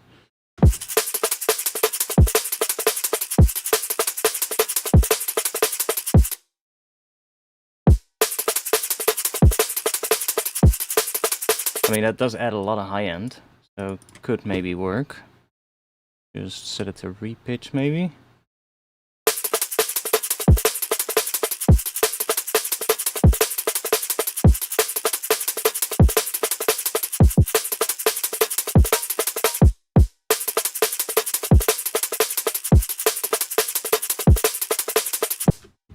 what if we set this to 16s instead?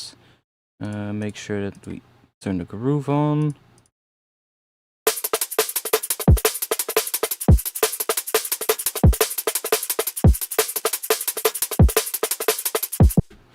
Now I probably want to hear that in context as well, but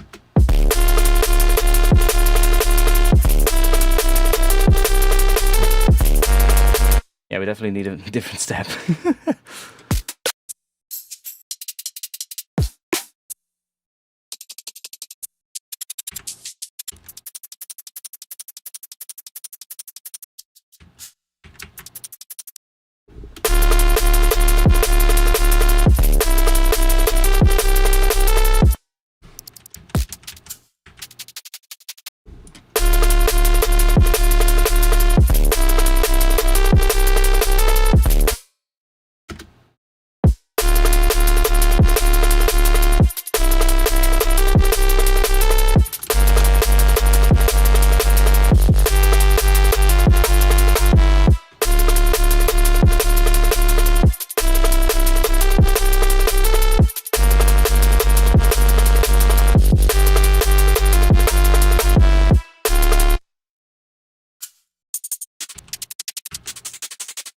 Maybe these, some noise shakers, that could maybe also work.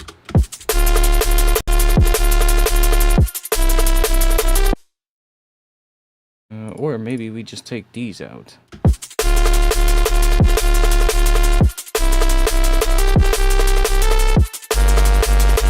Let's set this to beats again. Let's do 16s. It is on grid, so we can just do 16s here and just bring this down a bit.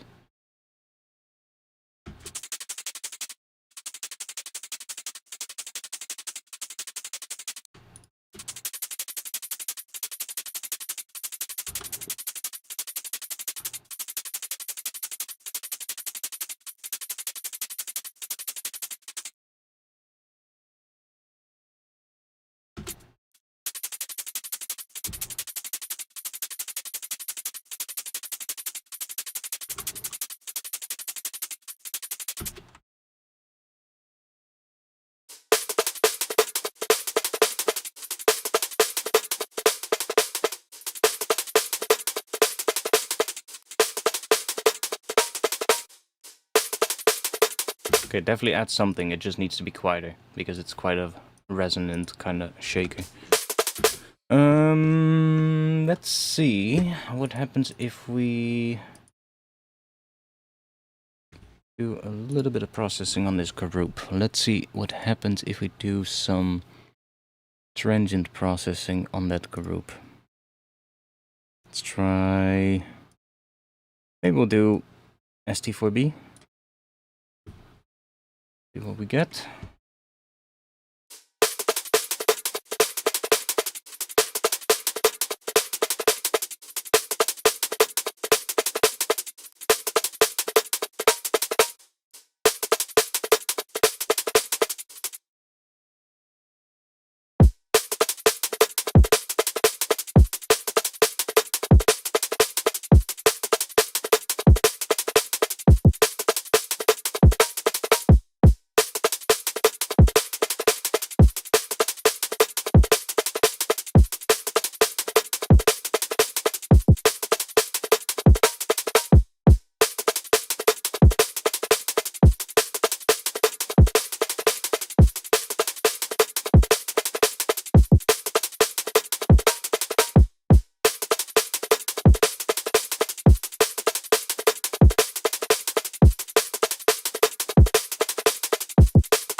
Let's open this one up. Go here. And after this rack. Yep.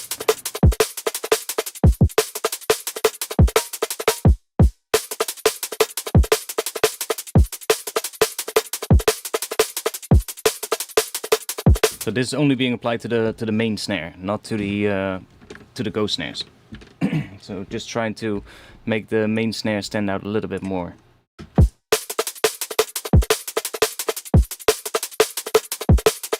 Don't need that, but...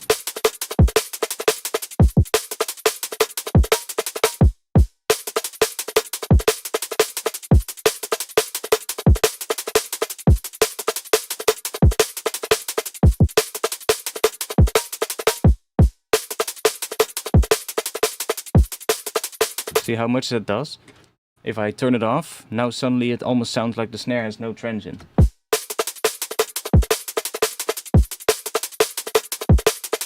There you go.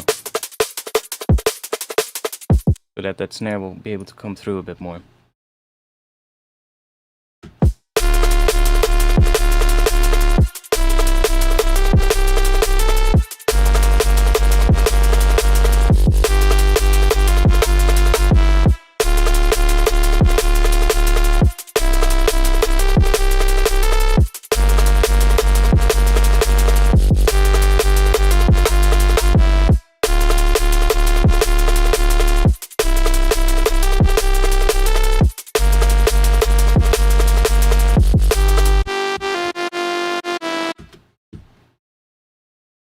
At this point, I think we need an intro, so that we have context.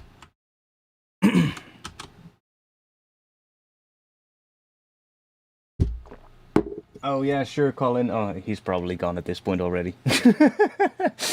Completely missed that. Well, if you ever get to see this, Colin, goodbye. Have a good night. How late is it? 11... Oh, 11 o'clock. Oh.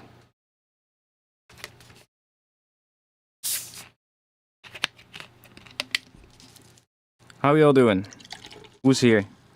Who's still watching?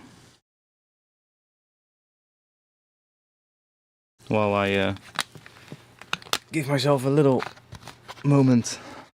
Let me check chat.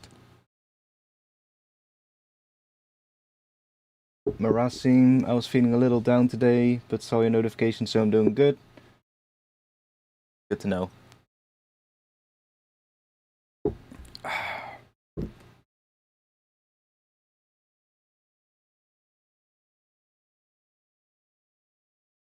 Oh yeah, good moment. Let's check if the... I did some changes again to the chat. Now, I'm not gonna get my hopes up, but... Does the chat stay filled up with messages now when I switch to a new view? Of course not. But there's one message. What? I really don't get this, mate. I really don't get this. Somebody. Is there somebody in chat right now who knows a lot about Streamlabs? Who might know a bit about this? About why this happens?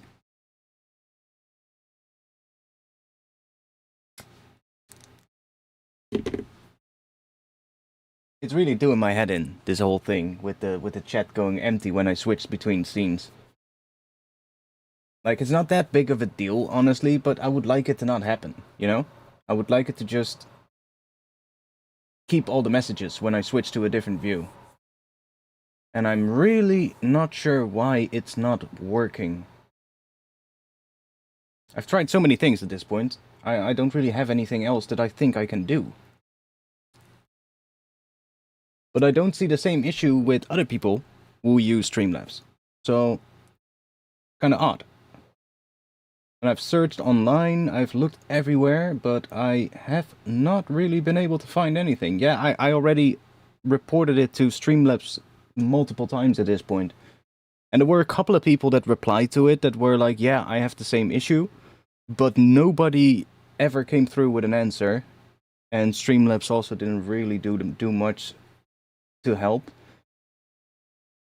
Maybe update... No, I update... Streamlabs updates by itself, basically, when you have that... I'm not sure if you have to turn it on or not, but it notifies me when there's an update, and then I install the update always, so...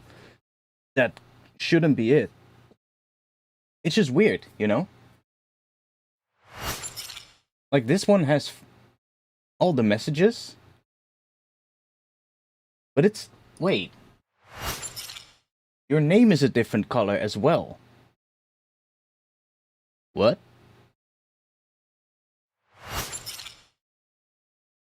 So it's... So it looks like it's not even grabbing it from the same place or something, from the same source.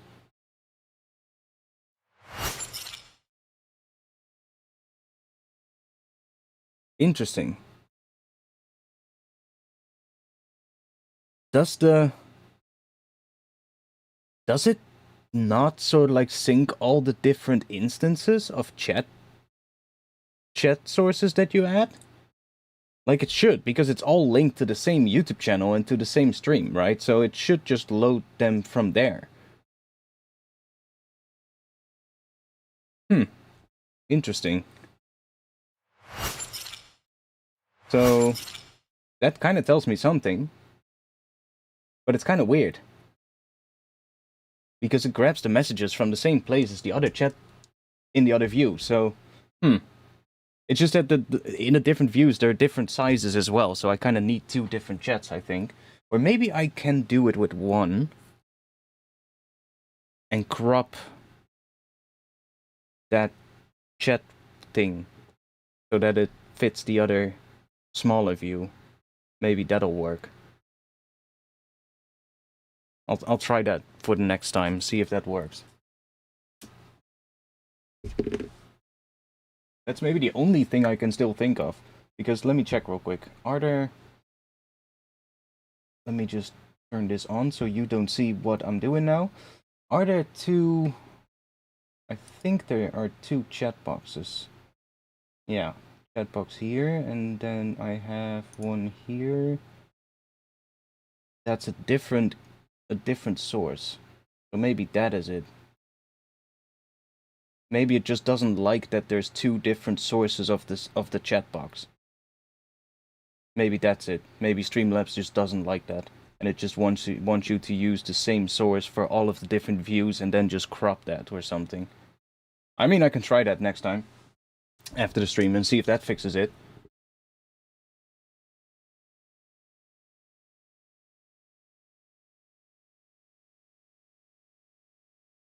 Okay, well, something I can check for next time.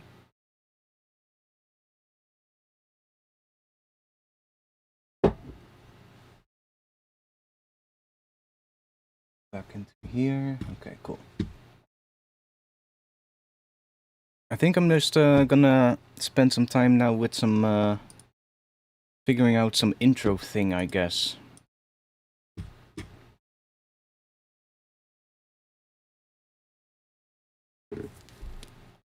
Let's move this out of the way, somewhere down here.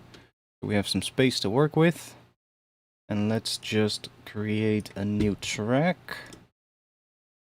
And let me add a current.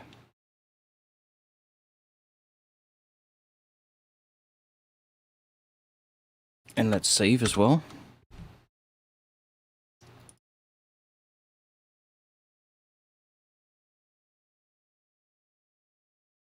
Okay, so this would be 16, that is 32. I think 32 bars for an intro maybe would be enough. Let's just make a long clip here. And I'm just gonna start off with just a D note.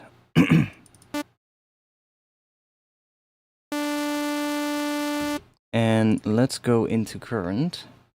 Let's turn the oscillator off. Let's go into stream, do sounds, and let's grab samples. And we want to have as much sort of like melodic things here. Let's grab tonal, maybe loop, so that we have different varieties within the samples, not just one sort of like sound, like a one shot. Oh, melodic. That should work. Let's just go by recent, see what we get.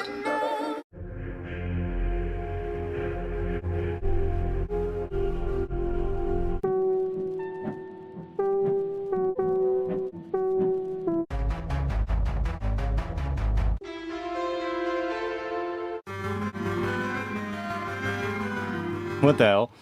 Elixir, G minor. Labeled, E minor. What? What? I think they messed up. Maybe it can fit both. Who knows?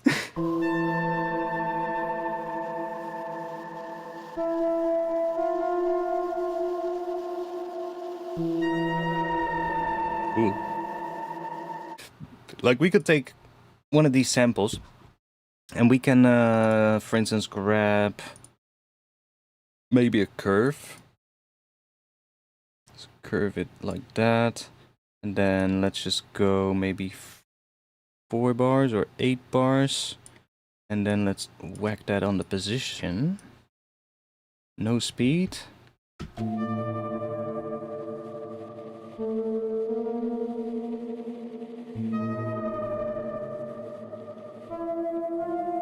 Maybe even slower.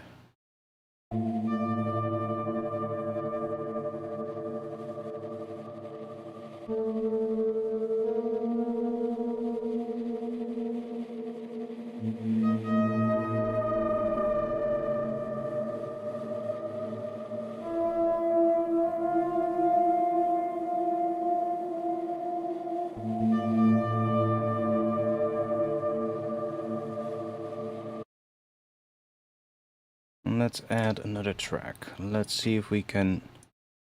Oh yeah, by the way, I dropped a sample pack on Patreon this week. Might be able to find something in there, actually.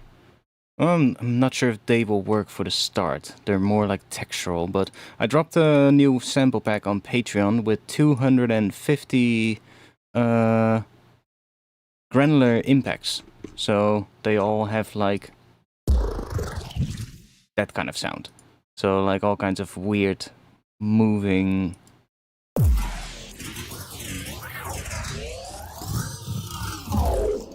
A lot of weird things.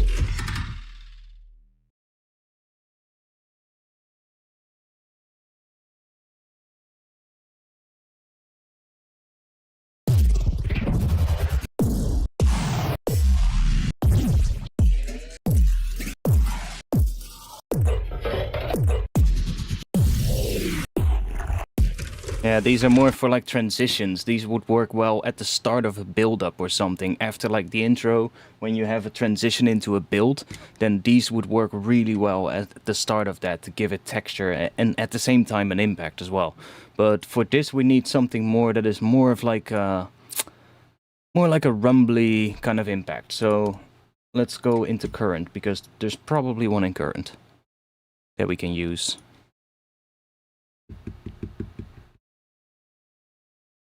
If I recall correctly, I also marked one in my favorites. Go in here. Let's do impact. Probably one of these. It has a tiny bit of low end, but not much. Oh, something like that maybe.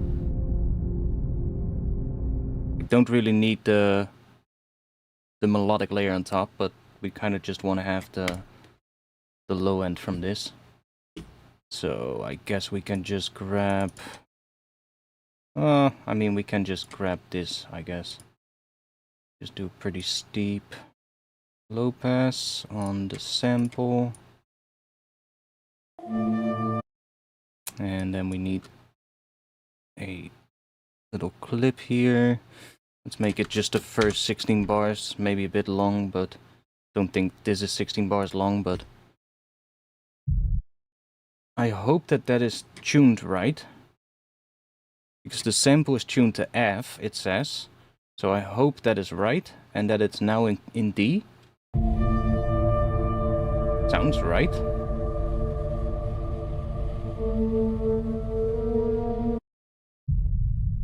definitely works. So this one. Let's see if we can make it a little bit more interesting with the filter here. What if we do...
Wait, remember I had an idea at the start of the stream. I said because we're starting the drop with the first chord or the one chord, it would probably be a nice thing if we wrote the intro around the key of A, which is the 5 chord of D minor. So that way that intro kind of leads into the drop. That would probably make the drop have more impact, because then it's not like this positioned around the same key in the intro. That could maybe be nice. Probably would be good if we had like maybe a layer that just played an A throughout here. Which should work as well with this low thing in the rumble thing impact in D, because A is again the 5th of D. Let's see if that works. I'm gonna go for another current.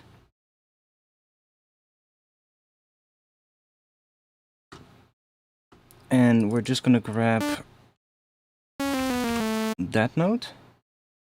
Let's mute. Yeah, okay, that one is muted. That's good. And I'm gonna go in my own sample folder, because I want to have something that is a single note that doesn't have any changes, so that we basically just have like a bit of atmosphere coming from it. Let's see if I have something that we can use.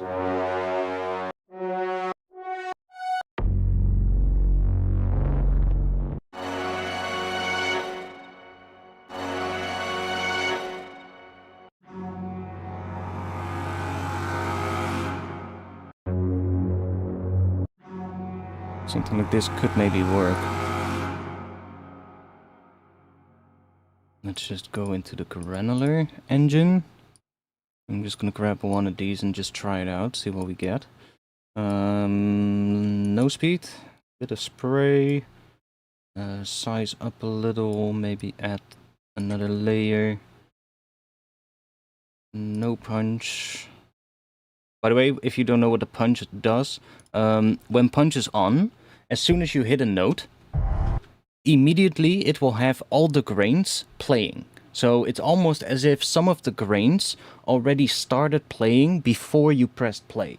And as soon as it actually starts playing the note, those grains are already playing. Because normally with like when you hit a note, it will generate the first couple of grains, and those grains will follow this amplitude shape. So seeing that this has a bit of attack and release, it cannot have all the grains right at the start already, because they need to sort of like come in, right? And you also don't get like the size of these grains is 350%, so they also overlap.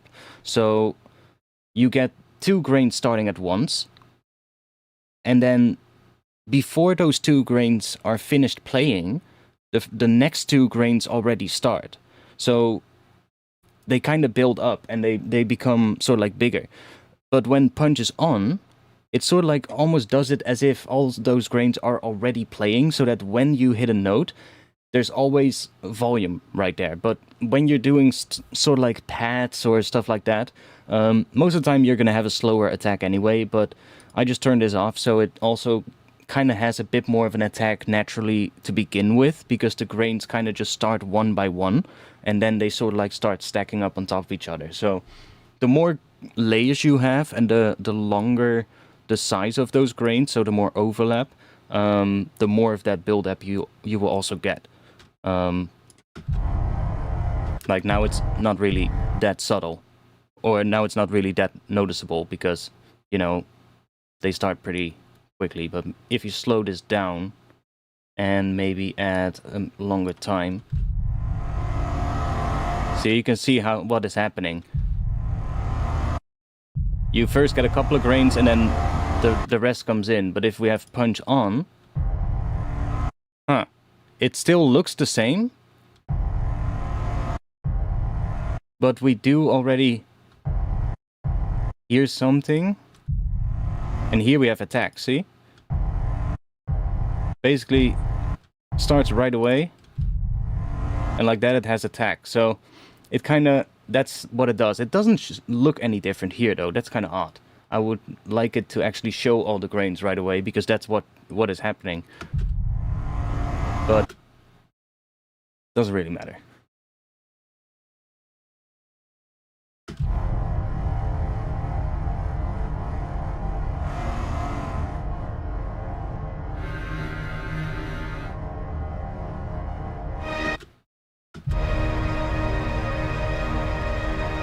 Let's see if we have a different sample. Orchestral layers in C. That should do the job. Textural layers, that is always good. Brass texture. Yeah, these could be good for an atmosphere layer, because just kind of all kinds of stuff like that. So what if we give this a bit of speed, maybe just 100%, and just let that run through it, and then just maybe a higher version of this sample.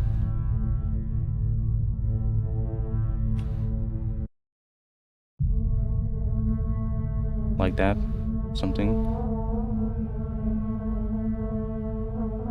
We could even layer a higher one in here.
It might be a bit much, but we can try maybe one of these ambient ones.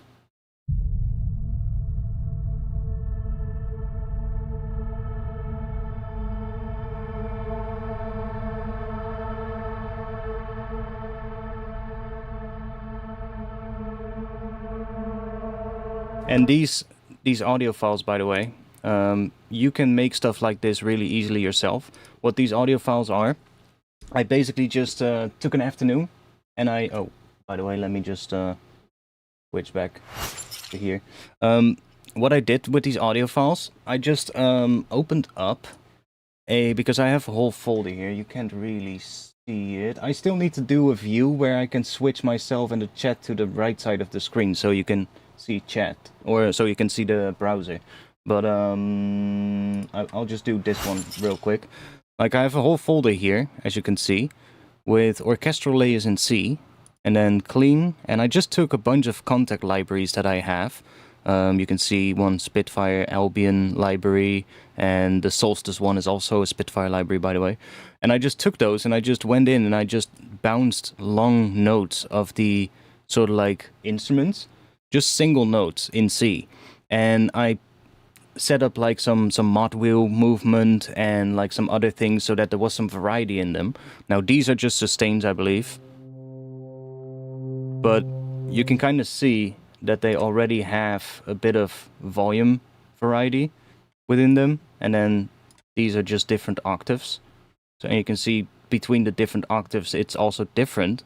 And that's because I just did it with like some random LFOs and some random modulators assigned to some macros. And that's why all of those are also different. And that's why when you start layering them, you get these really textural kind of things.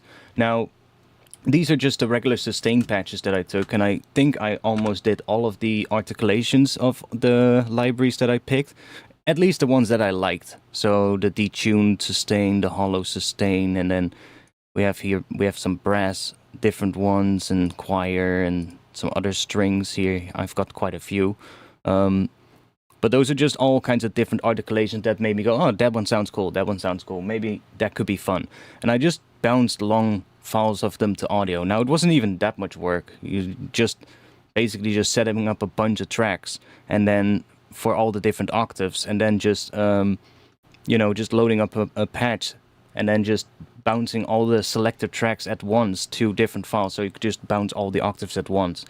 And that's what I did just for an afternoon. And then I also did the same for some of those textural layers that come with some of those contact libraries. And those have a lot more, like, that kind of stuff in it, the more textural kind of bits. And just having those all in the key of C is so nice when you're working a lot with synths that allow you to drop samples into it. Or with samplers, because you can just start layering these. Or you can work with the audio as well, but I mean, it's easier to just drop them in a sampler or into a synth. But I really like to use them in Current, because you can just take one into the sampler and one into the granular engine, and then you can just sort of like create these really nice, well, textural beds of kind of like orchestral sound, but it also sounds more like a bit more of like that hybrid cinematic kind of soundtrack vibe, if you get what I mean.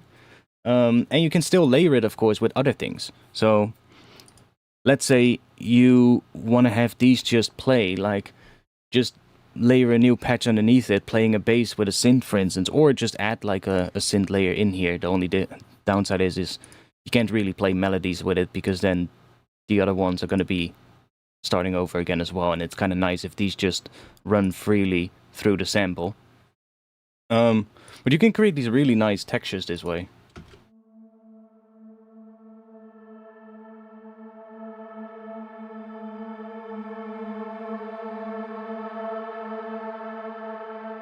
And we can just try out a bunch of different ones, because now we just have 2 brass ones. But let's say we chuck in... Let's go to one of the sustains. Do we have?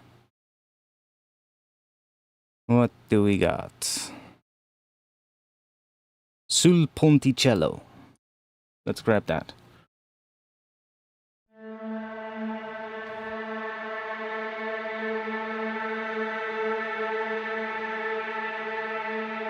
And like, you can start modulating the volume with random LFOs, for instance, or a filter. You can have this one run through a filter, and then have the sample run through another filter.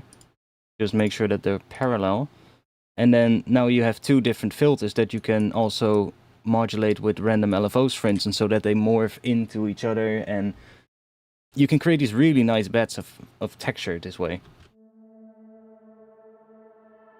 Okay, so if we just let's just do it. Let's just do this. Free. We don't want to have it synced. Let's just go pretty slow. Randomize up.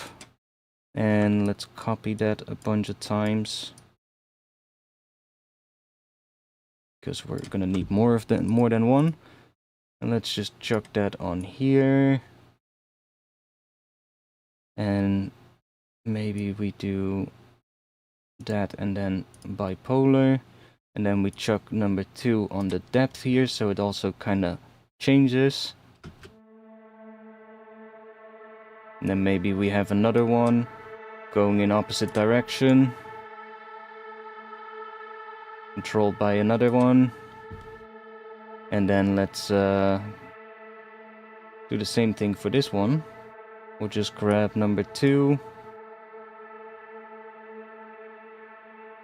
which is going to be controlled by number 3. Why not?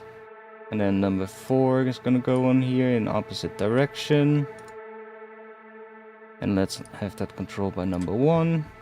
Maybe number 2 will control the speed of number 1 a bit. And number 4 will be the depth control for that. And basically keep going like that. Let's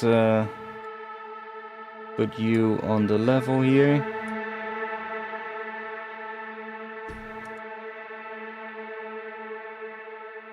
Maybe even like that.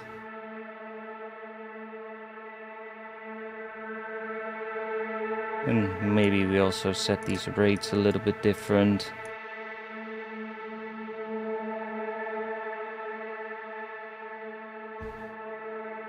And then here, let's go.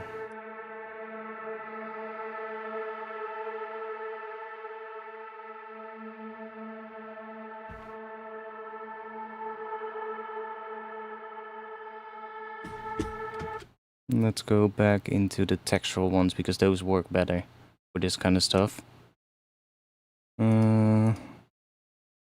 Texture.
So what if we grab a choir layer into the granular thing?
Do I have choir here as well? Yeah. Let's see if those sound nicer if we have just a sustained choir.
Now you can also make these samples, but with more octaves in one sample, of course, if you want bigger things right off the bat. I have a couple of those somewhere here.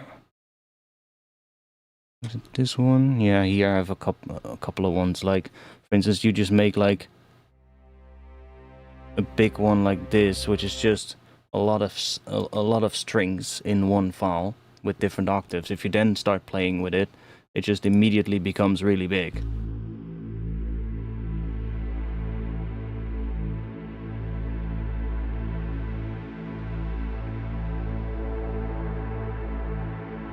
Because this one has like, I think like 3 octaves in the sample or something. So then it immediately becomes a very big pad, right?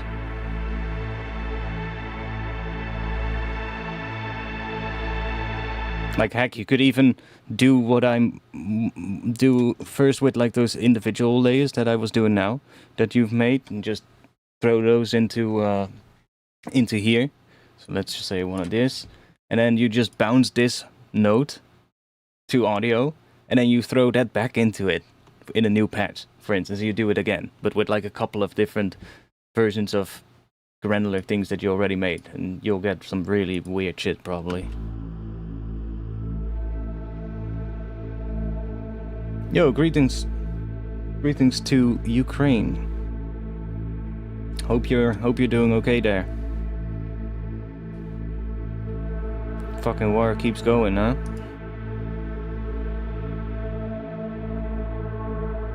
Hope you guys can sort it out soon.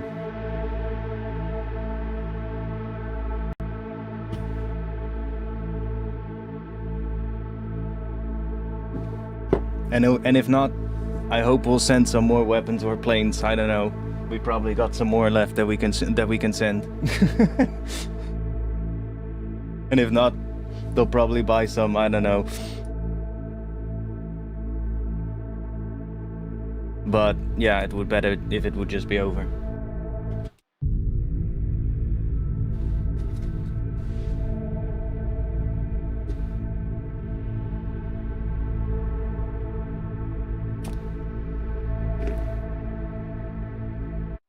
So now we have that pad at least. That was a long fucking thing for making a pad.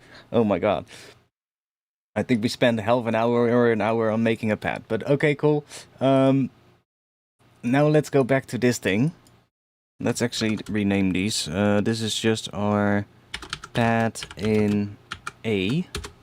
Or let me just do granular pad A. So I know that is playing A. This is playing a D, which, yeah, that's okay, because we want to have that whatever sample we are gonna throw in here. Oh, Ableton is doing that again. It's lagging when I move my mouse. Can see it with the playhead here. Well, whatever. Maybe I'll restart Ableton in a moment. So we want to have a sample that we're gonna throw in here, or mess about with. Maybe we'll automate the position in a different way, but the sample that we throw in here, we want to be playing D minor, so that the melody within the sample that comes out of it is all the notes within that belong to the D minor scale, because we are using the scale of D minor. We're just gonna start the whole thing on A. So we're gonna start on that, and then we're gonna go into D minor at the start of the drop. So I guess let's just chuck this here.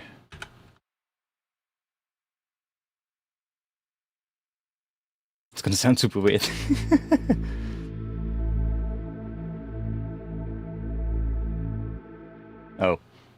Oh, my bad. Well, fuck it. Let's continue and see if we can find something cool.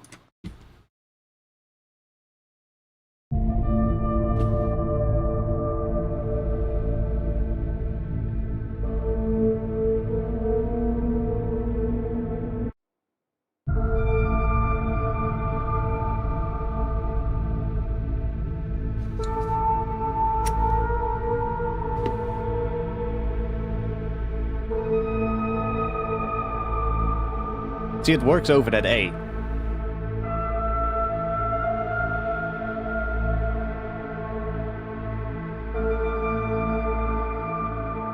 Because A is the fifth. So even if this is playing a D minor chord, right, the top note of D minor is A. So that's why that pad in A works underneath whatever we are doing here on top that is playing D minor. And that's how you can, a lot of times, actually get some pretty interesting results. Because it just creates a slightly different sound as opposed to when you would just put the root note of the chord in the bass. And this just gives it a different kind of feeling, which you can utilize. Like, I think what I'm thinking of, that will work pretty well, especially if I introduce a C sharp on top of it right here at the end, because then it creates an A major interval, which leads really strongly into D minor. And that's just because of the fact that A is the fifth. The fifth of A, well, the fifth of D minor is A minor normally, but when you make that a dominant 5 chord, it becomes a major chord. So then it becomes an A major chord, and that leads really strongly into the 1 chord. So that way we could probably make this transition, well, just want to go into D minor, if you get what I mean. And I hope that'll work to give the intro a little bit of a different sound from whatever we're gonna do in the drop, because this sound is not done yet, but we'll get to that later when we have some context. Probably not today, but that's fine.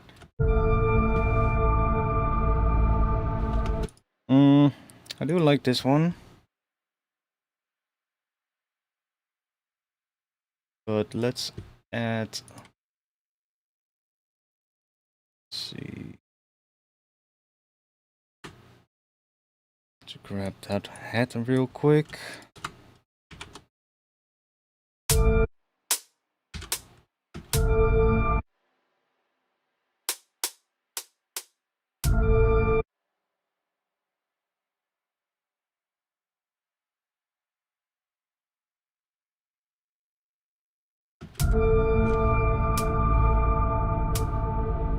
So we have something to keep the pace.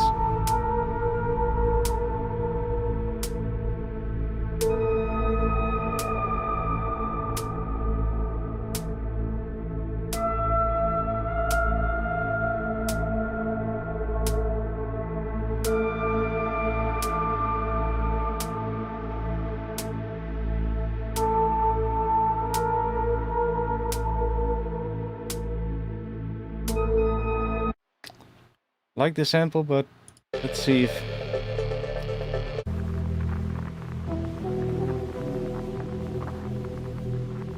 That's a similar one. Let's see how that one sounds if we drop it in here.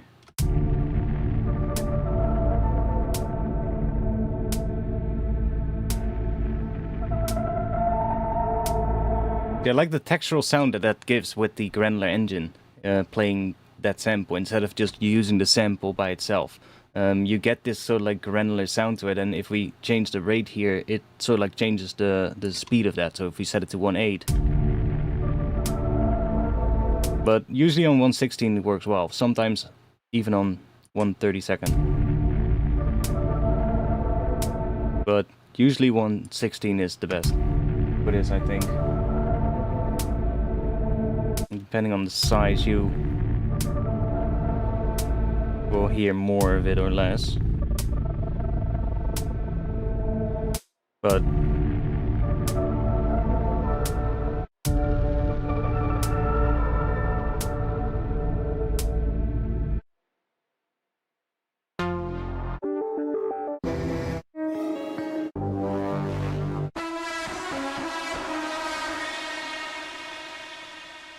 okay.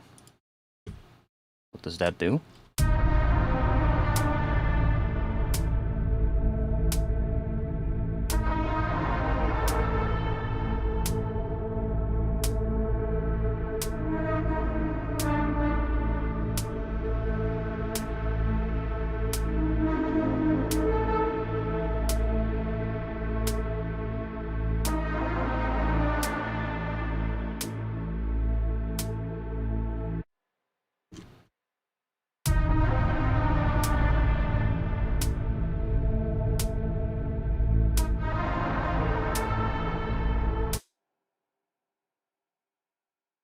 Also kind of cool.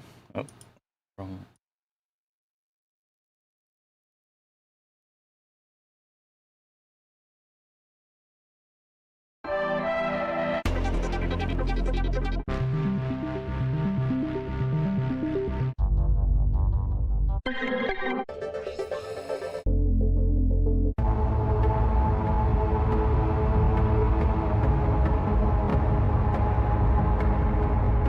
That sounds angry.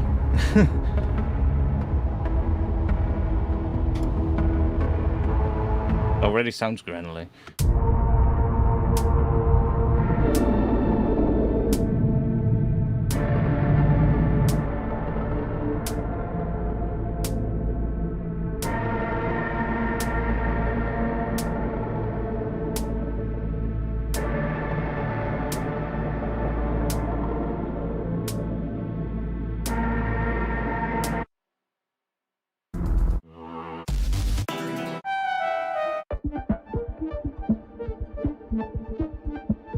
That is already D minor.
Okay, that sample is actually pretty nice.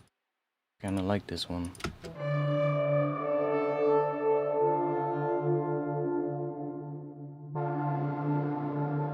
Like, you can even use it as inspiration. You don't even need to necessarily use the sample if you feel like that is cheating or something. You could also just use that as inspiration. Just remake the sample with different sounds, you know, with sounds that you like. Just take the melody from it basically, and just be like, oh, that's kind of works, and just use it as inspiration. But for now, it kind of works to just chuck it in here.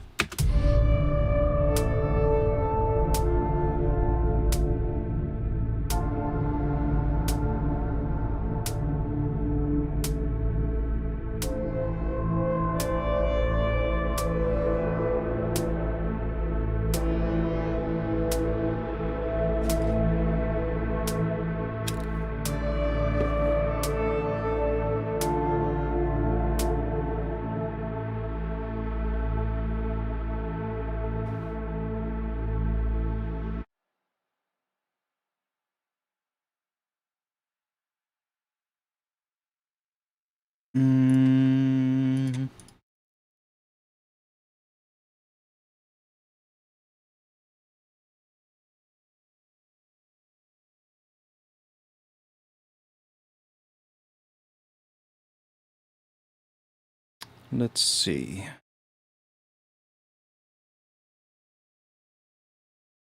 Maybe use one of these.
Fuck.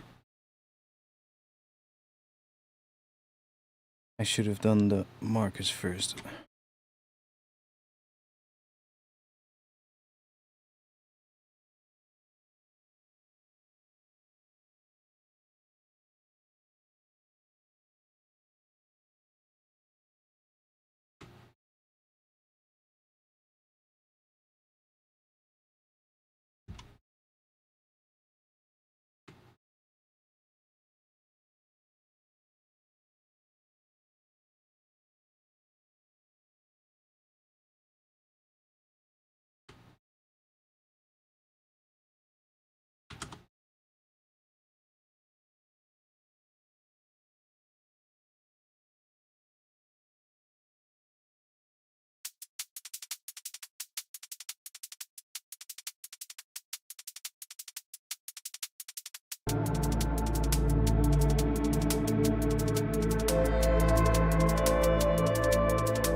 Might even change the head in the intro, to be honest.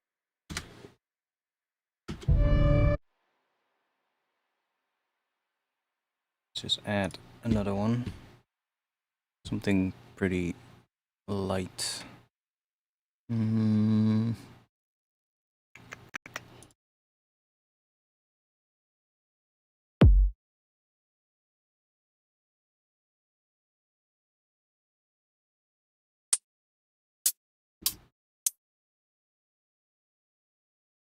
Maybe that works.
That works.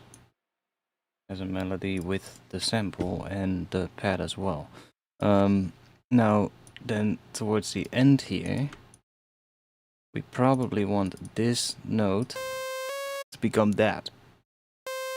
So maybe even go straight to there, or just do that.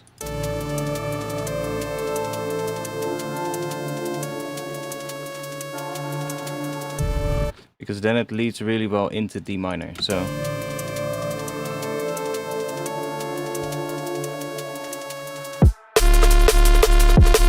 And then depending on how we write the melody on top of that, that is going to work really well. And of course how we end this section here, that's also important. How we fade certain elements out and other elements in.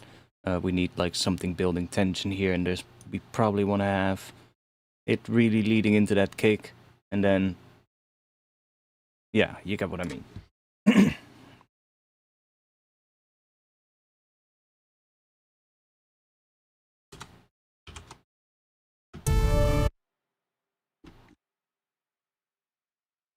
So let's see, we could...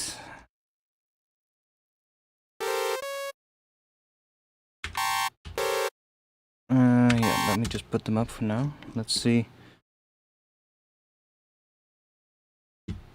So this is kind of playing an A in the bass here, in this section. Let's just say this is just A the entire time. And I'm just gonna go and to make this sound a little bit more pleasing, let's just do this.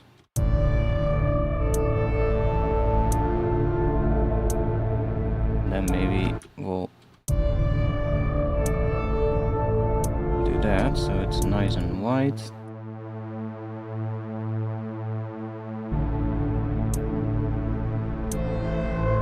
And let's see what we can do on top of that in terms of like if the entire intro will be on one chord or just multiple chords, because we can also, so A, let's add an E in here.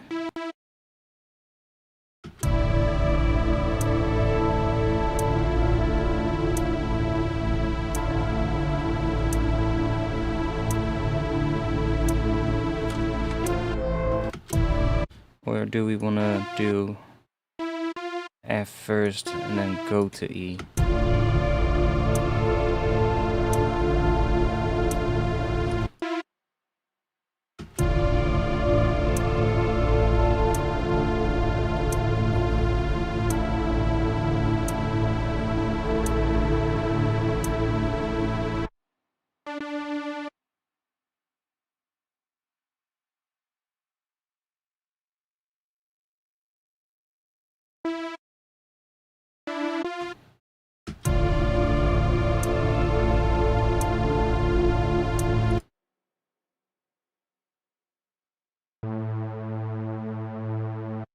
Let's just do that. And then let's give these a bit attack and release as well.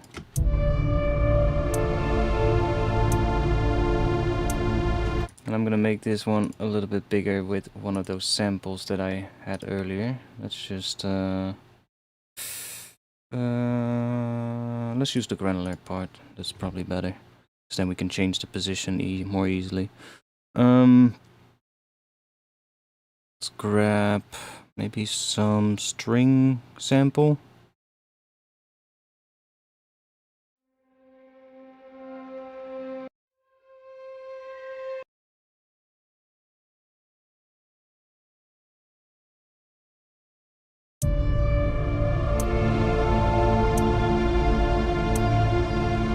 Let's grab one of the clean ones.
Interesting, over A.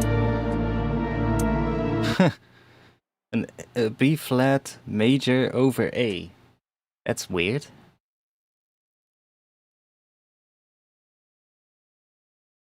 That's really weird.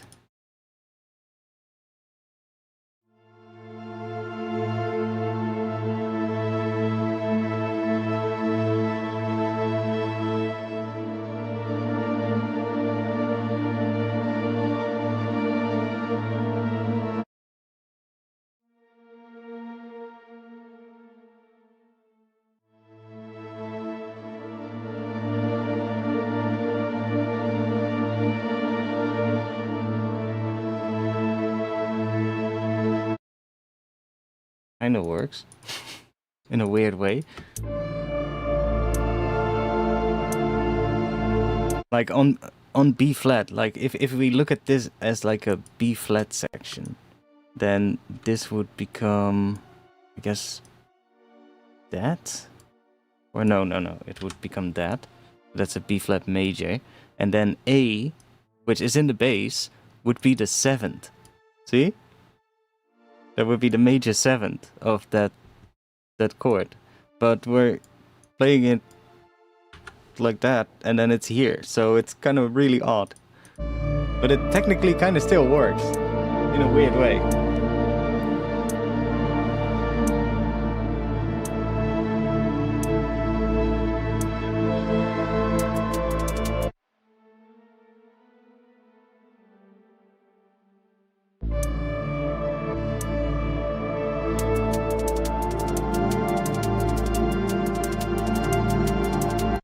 Not sure if I like this layer though, it gets too busy.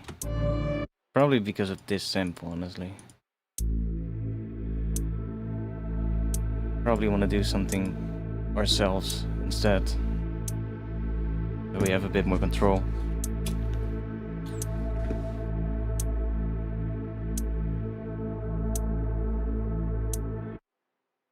We can also try with this.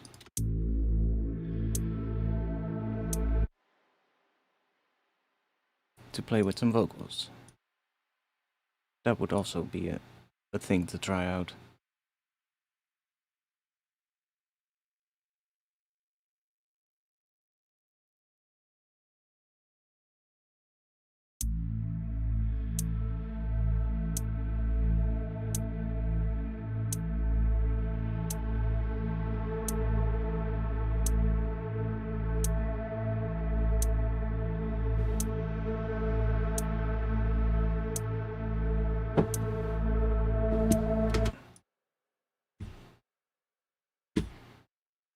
Let's just imagine we have a little bit of a section in front of here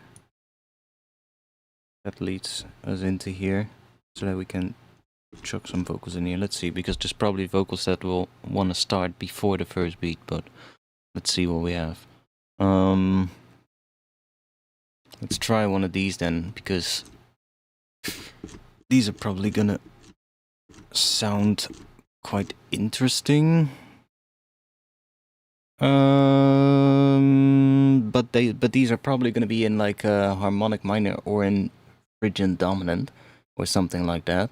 So these labeled in D are probably not D minor. They're probably like D Phrygian or something. And it's probably then it won't work on top of this, because that sounds pretty out of tune with what we have. Or is this playing... Or is this singing A? Yeah, it's A. Okay, so it might be D minor.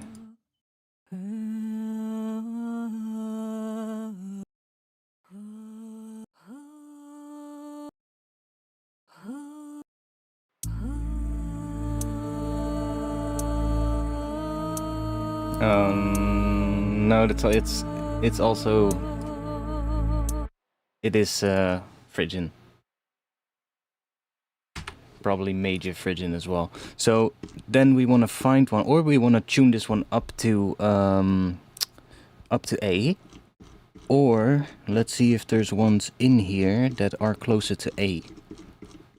So this is all D. Here we got some phrases in A.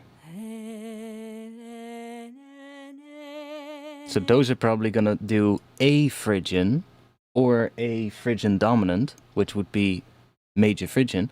But remember, A is the 5 of D minor. So A minor is gonna be the regular 5 of D minor, and A major, which is probably also gonna be in intervals of that in here, are gonna be the dominant 5 chord that leads really well back into D minor as well. So this should work. If this is correct, or maybe this is suddenly doing A minor, you'll see, but...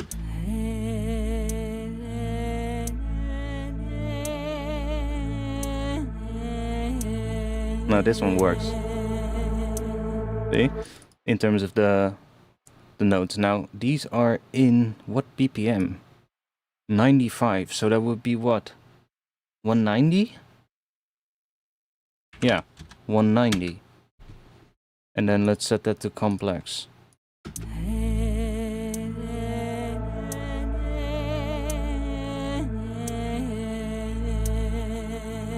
Guess that's in time. Let's just grab these all and just chuck them in here. And let's just set those all to complex pro. Can we do anything else here that we want to do? Let's turn loop off for all of them because I don't want to loop them. And then I guess I have to just manually set them to 190.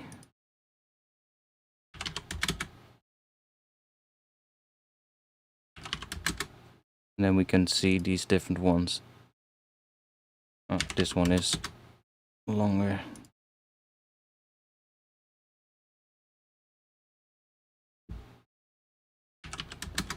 I wish you could just do this for all of the samples at once. Just add like the BPM. So like the global BPM of the sample. Instead of like, I know that it's the markers, but like it would be nice to just be able to just for all of the selected clips just be able to input like a global BPM value and then all of the clips are set to that. That would be nice. Because this, I've had this other times when I had to work with multiple samples and they all were warped and Ableton wasn't, well, when it's vocals, Ableton just doesn't understand it because there's no transients, or very little at least. But let's see if we can make some of these vocals fit. Maybe we'll have to process them a lot with like, maybe some granular stuff even, and just some randomized filtering, and then just see what that gives us, because I feel like this whole thing kind of wants to be textural in the intro. And then build up to the drop. Let's do this one.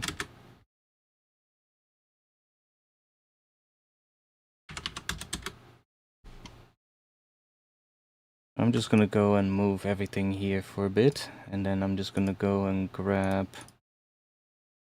Let's just grab this one. And let's grab this hat.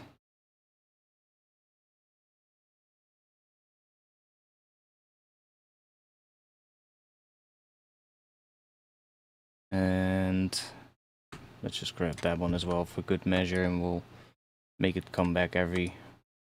There we go. We have a bit of a thing here that we can play around with.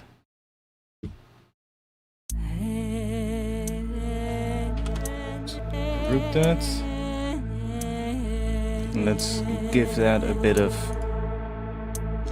space.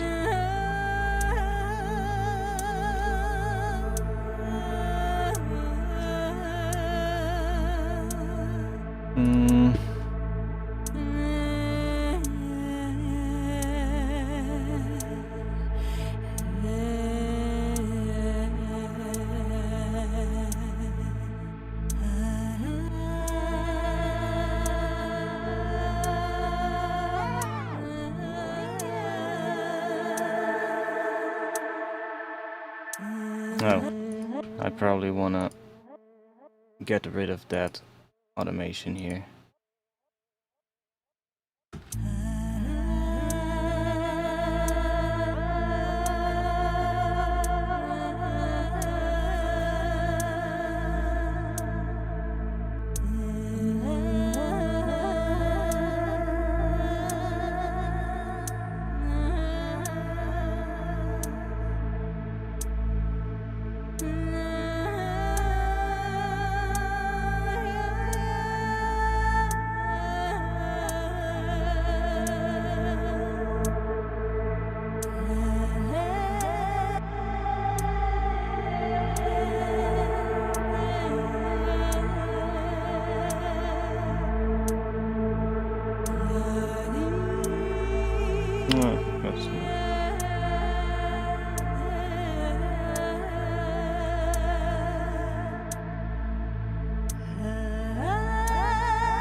Let's check you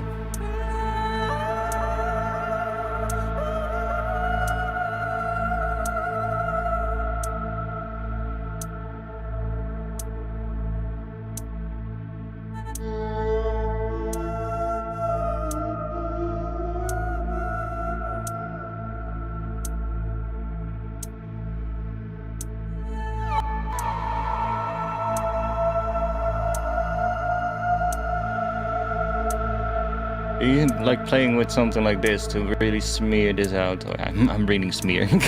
Smeared it out. But like this way the vocal becomes more like part of the texture. If you get what I mean.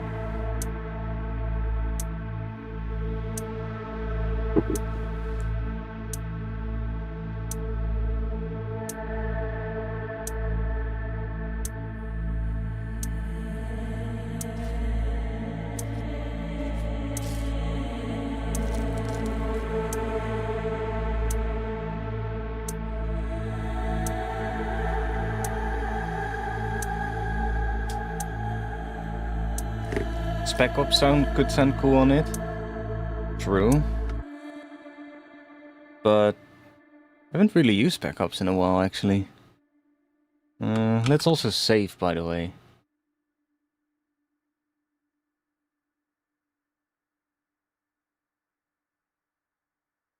Oh yeah, now it's gonna save slow, of course, because we have all these samples in here. Yeah. I know.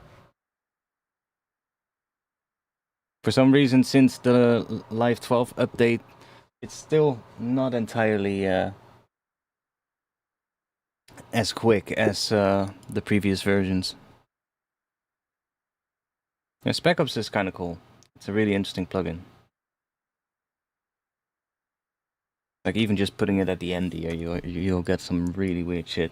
But I'm kind of tempted to put the old fucking version on. Old ancient Spec Ops. I love this one effect in here called auto harm. I have no clue what it really does, but it sounds fucking cool. Especially when you start... So, well, maybe this won't work on this, but on like a really sort of like plucky sound that plays like a lot of different notes, then that auto harm thing can kind of sort of like create really, especially if you feed a saw wave plug into it, so like just a really simple plucky saw wave kind of patch with almost no like effects, just like literally just a saw wave running through a filter that is being plugged by an envelope. That's it. And then just play like intervals of chords, so like a bass note with like some higher notes, and just start playing some other things, and then or just randomize it with an arpeggiator. I don't fucking care. And then you run it through this auto harm thing, and then it creates all these really screechy tones that sometimes can be really cool. And you can also sort of like morph between even and odd harmonics with it, which is kind of weird. Yeah, this thing is weird, man. It's fucking weird, but it kind of does some really cool stuff. So let's see what it does on this sound. So we have just... Like I can even, for shits and giggles, just try it out on the dry sound. Okay, let's see what this thing does. We first need to do that, I believe. It's already doing something weird.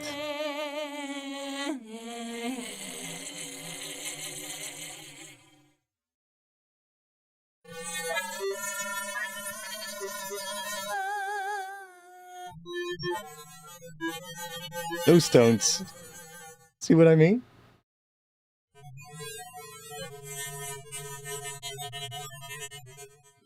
Yeah, Imanu loves these, I know. He loves those weird sounds. But I do as well. Sometimes there's these really screechy... On higher bits it's nice.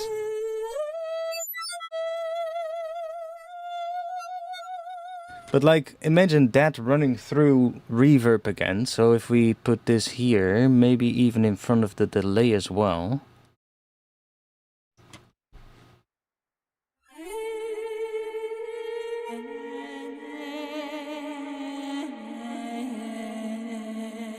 Yo, it's stuck.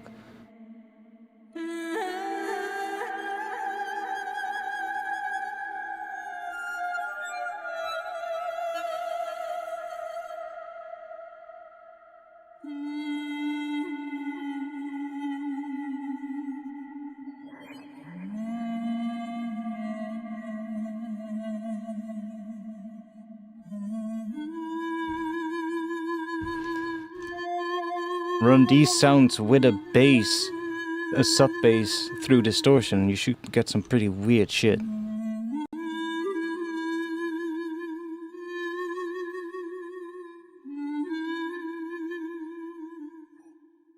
We tried it out for fun.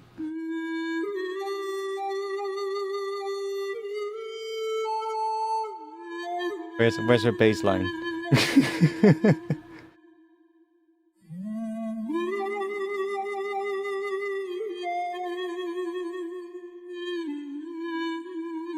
Wait, is it this?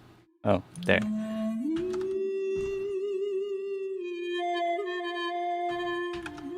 Now I want to know what happens. We're gonna grab this, and let's just do that. And then we're gonna chuck an operator on there. And maybe we'll just... we'll leave this like this, doesn't matter. Just want to loop that. Maybe we'll change this last one to there. Why not? Then we group this.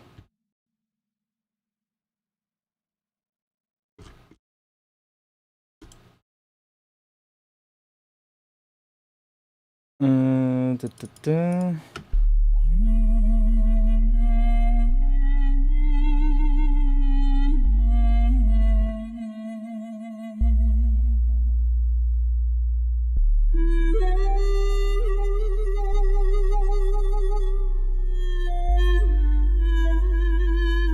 And let's chuck some distortion on here.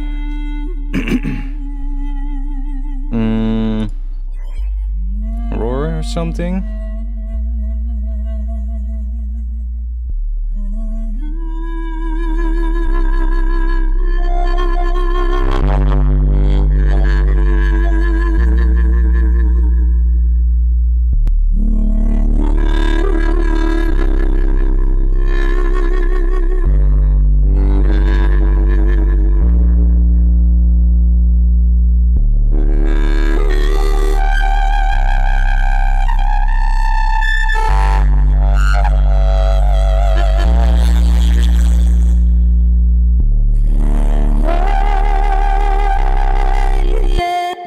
Kind of need to...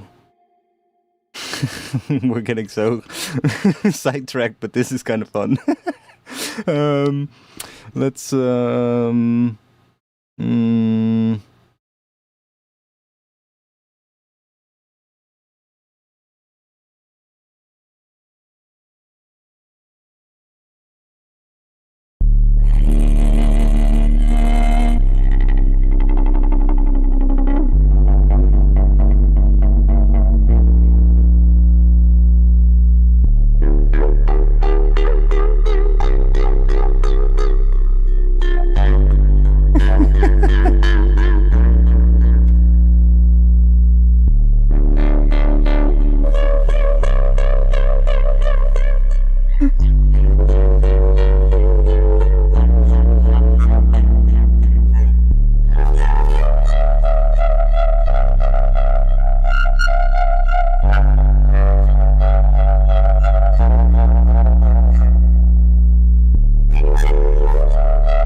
Yeah, so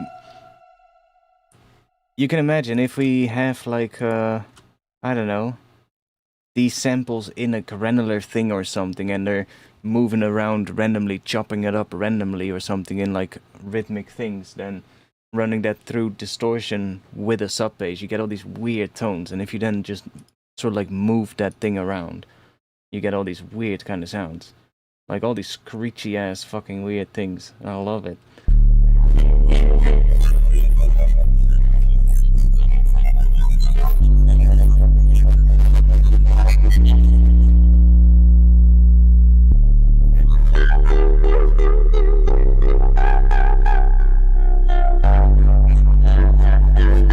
It's so uncontrollable, but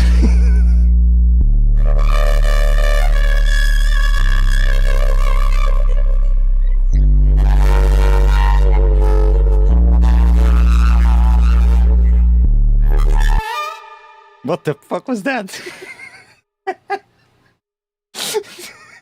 Did you hear that last one? Please be there. It should be there. Somewhere here. That sound was fucking weird. It's in this last one. At the end.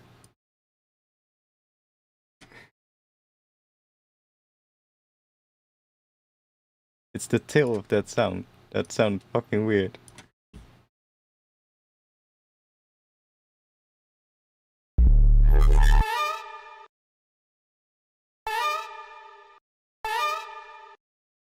That's a cool stab.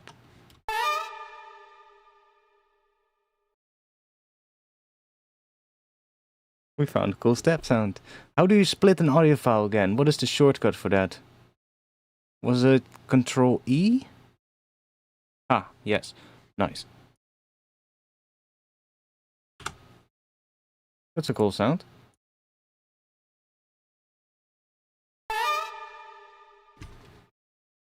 Yeah, I was like, was it Control E? Yeah, it is.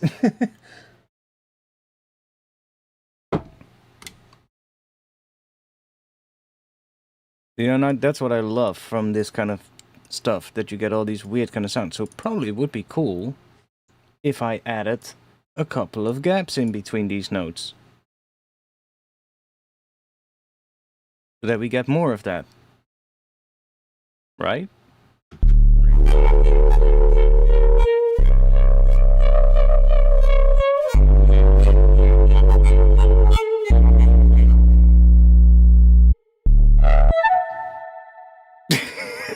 That's another one. Every time I stop it, it just makes a cool sound.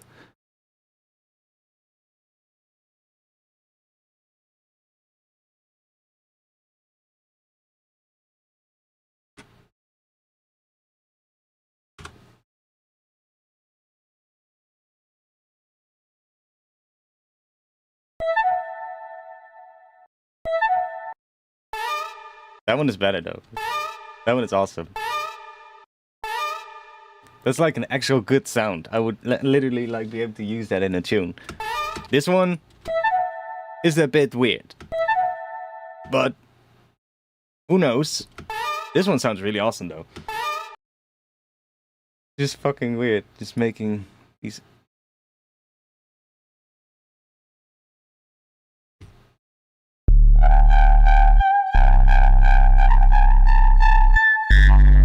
Jesus Christ.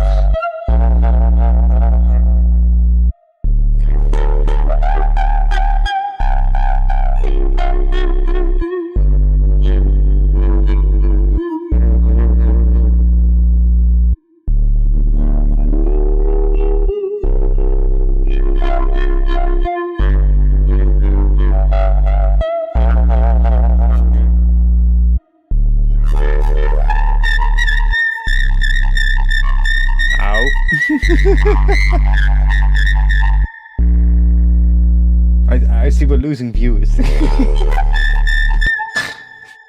Jesus Christ. Yeah, that's a weird device. Definitely fun to play with. Let me mute that. Let's go back to Portal.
There are also some notes coming from somewhere, and I'm not sure where they're coming from. I think in the sample then.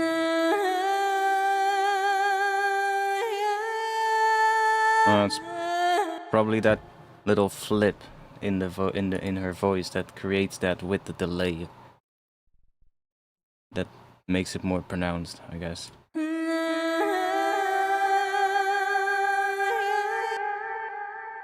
That's fine though. You can just chop out parts that work, I guess.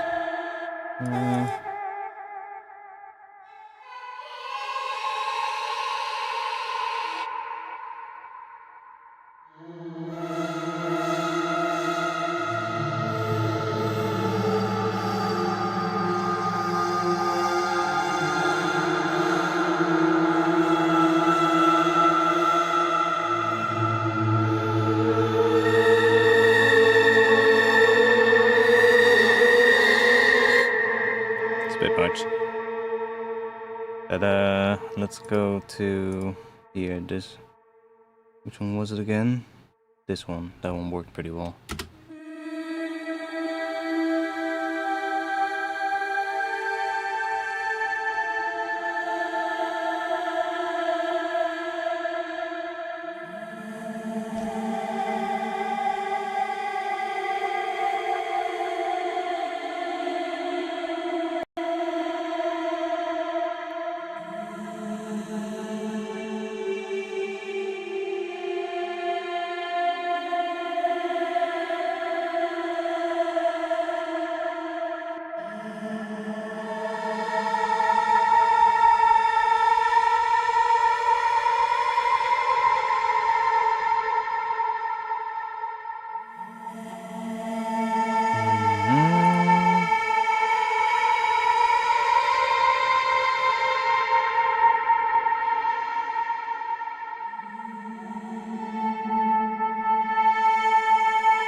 Distortion is making it a lot louder than it actually should be. When we're not using the sub bass.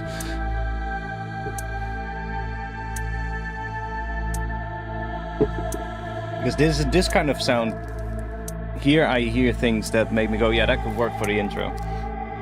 Now the vocal is kind of becoming a bit of part of like the texture underneath it, which is kind of what I think will work.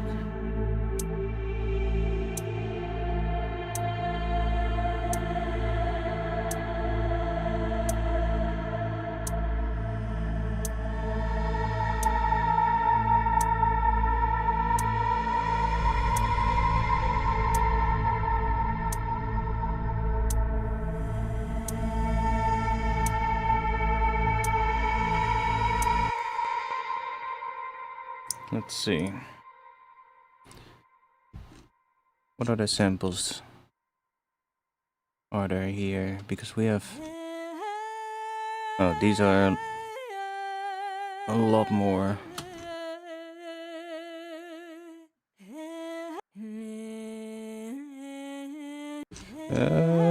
Gonna really do all of those? Fuck's sake. A lot of them. Well, we can just do a bunch. Don't have to do all of them. Do the rest after the stream. Let's do Complex Pro and not looped.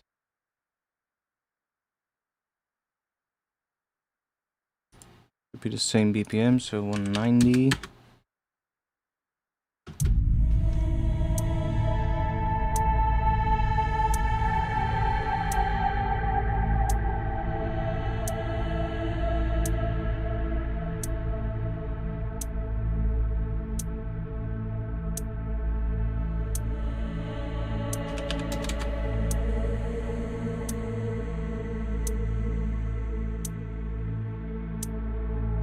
Yeah, these might also work well for the texture. I'll see which one I'll use.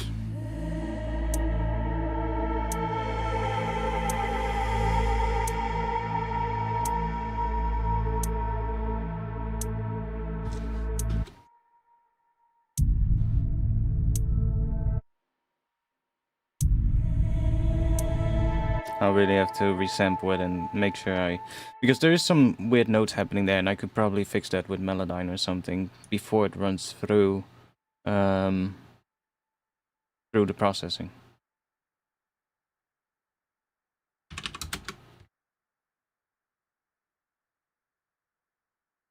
Yo, come on, wait. There you go.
I like that.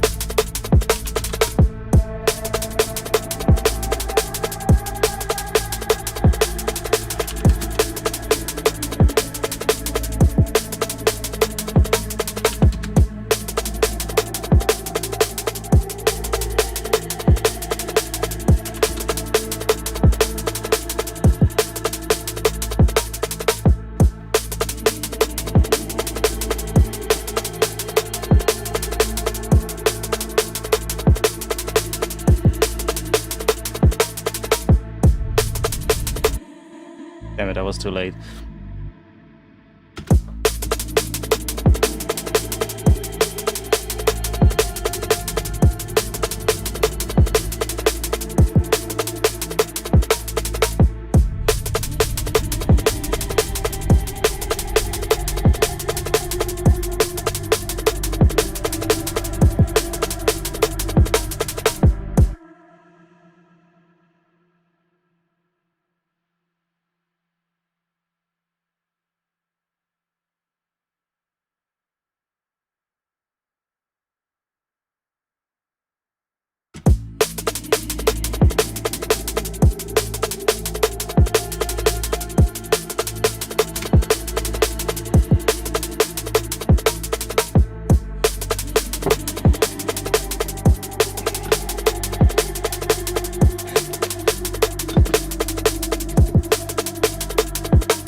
Obviously this is now random at the moment, but I can already hear things in here that make me go, oh yeah, that could work.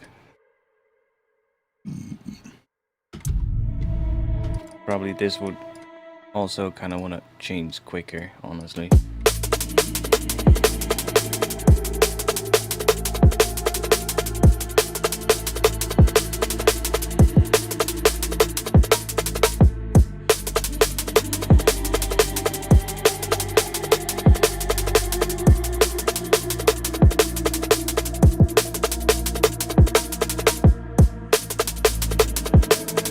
It works better with the drums in that speed.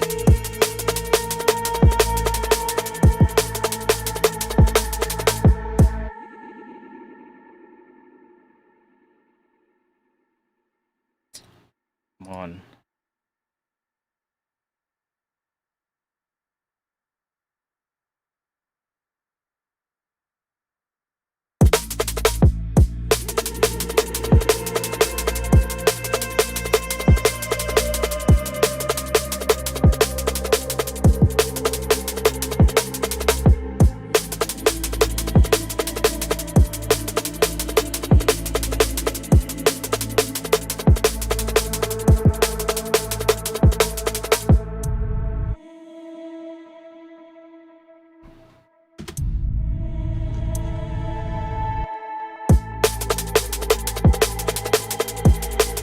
Drums are actually sounding pretty decent already. Quite like the drums.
We also had the other kick, right? Yeah. What if we... that? Where is it though? Where does it need to be? Was it right there? Or right there?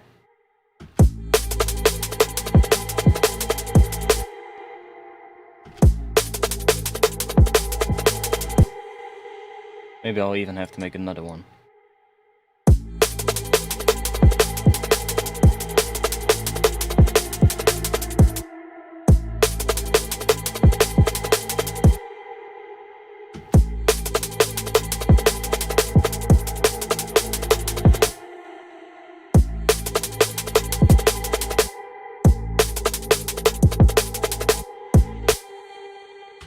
Oh wait, we can also try...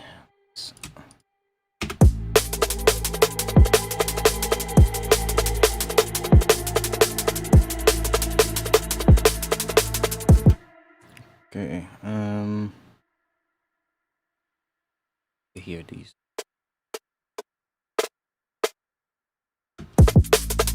Yeah. That wants to be there. Or maybe that one.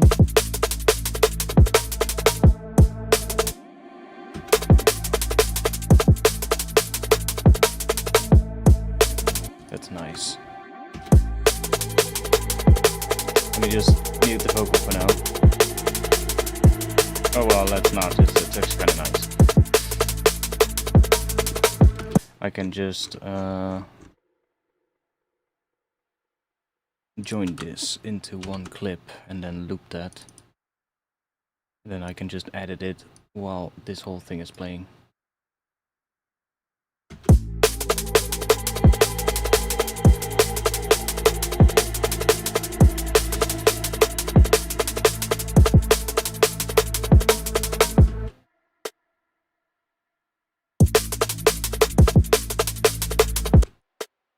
So here, can we do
Holy syncopation. This is getting quite syncopated. Like just the drums. Turning out to be a pretty nice break.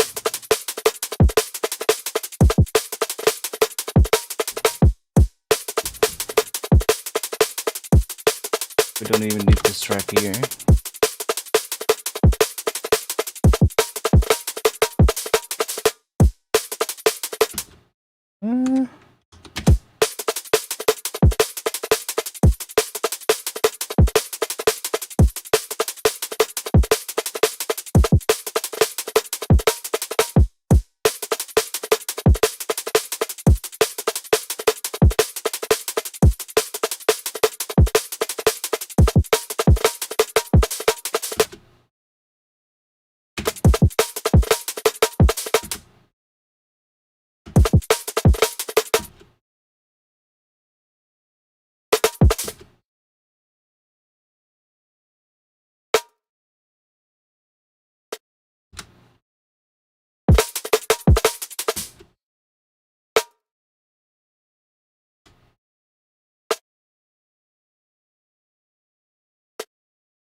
Now this is called mini-meters. If you type !meters, M-E-T-E-R-S, in the chat, then you will... Oh, thanks, Zefia. Zefia the goat. Okay, this last part is a little annoying. Kind of want to have a little bit of a different thing at the end here, just to kind of break up the pattern a bit.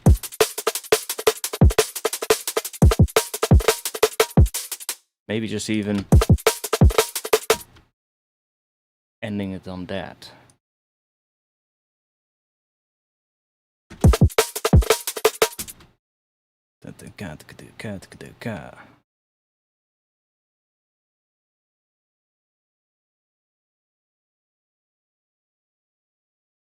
Then this one right there.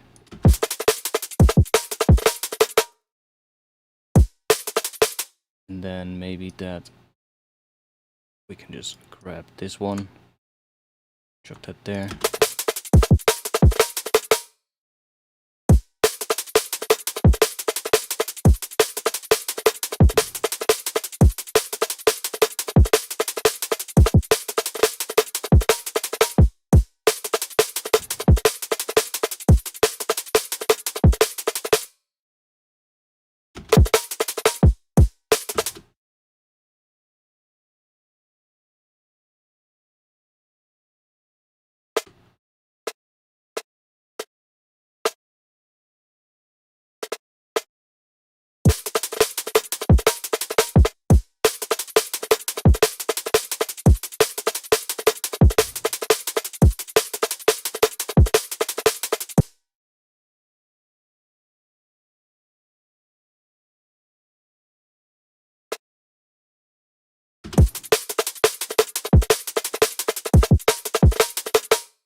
That's better.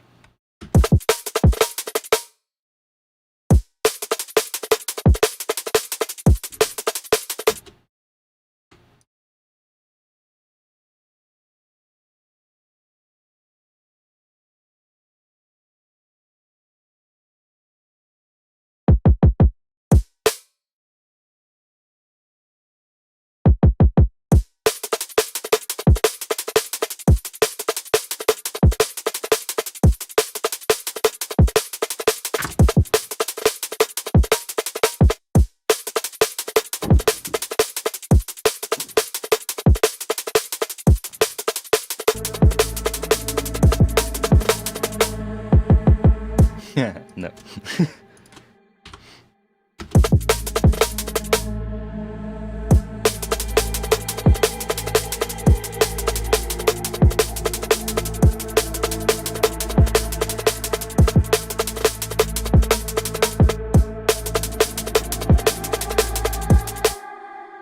At this point I can literally just copy this thing over here, because I've basically just made a better version of that.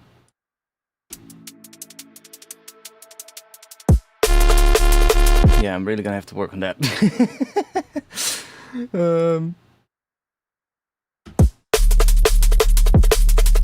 a little bit less annoying.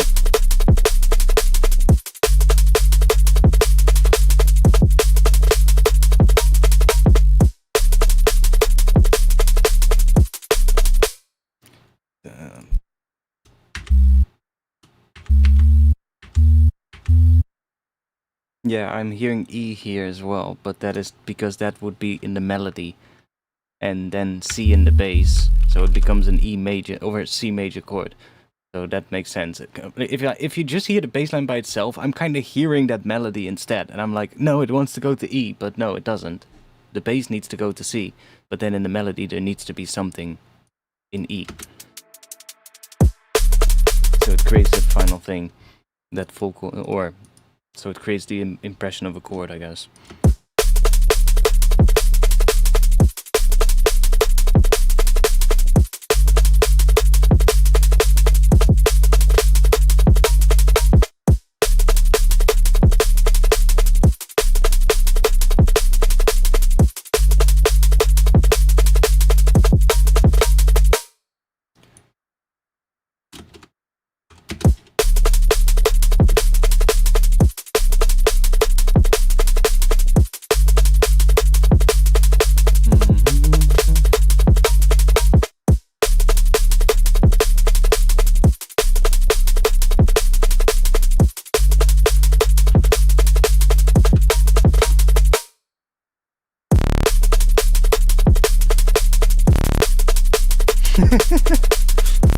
Fart.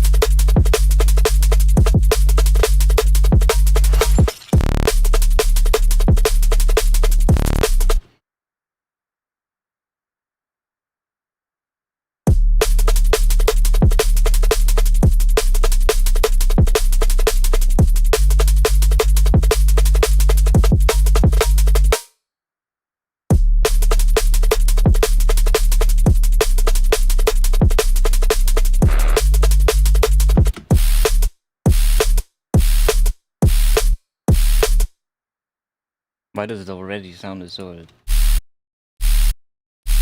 Interesting. Not even distorting it yet. Oh wait, there's probably... yeah, there's a roar here. Yeah, okay. I'm like, huh? Why is it already distorted?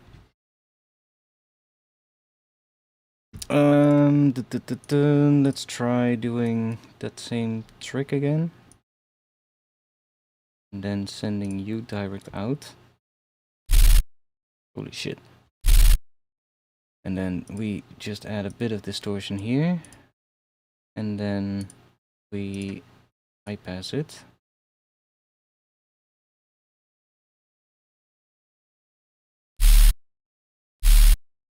Oh, let's...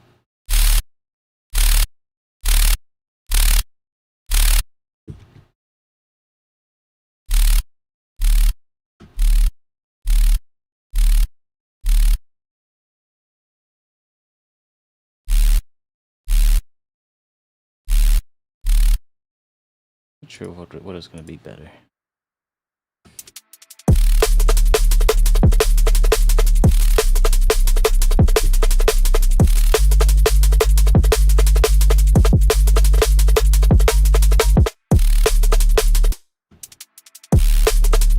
I think the low one. The fluttery one is just... I like the fluttery, noisy one most of the time.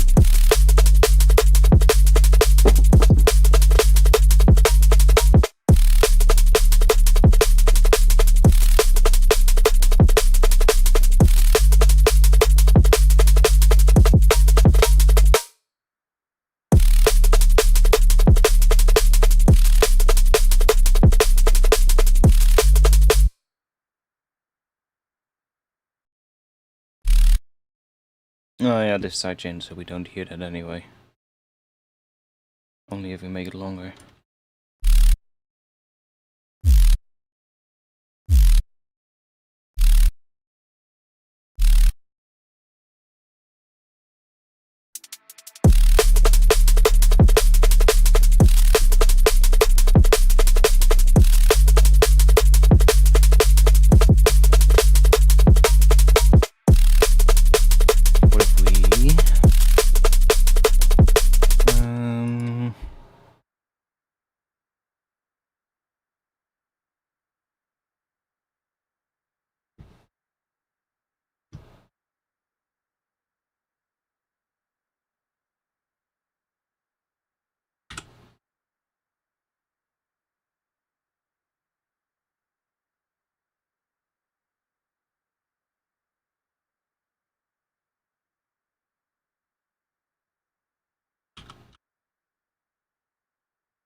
Bit much. But we need something like a bass step on the start there. Kind of fill it up. This one works better though. Like that, but this is a bit much. Could maybe be nice for every once in a while, but not all the time. Can we...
That is 16 bars. Okay.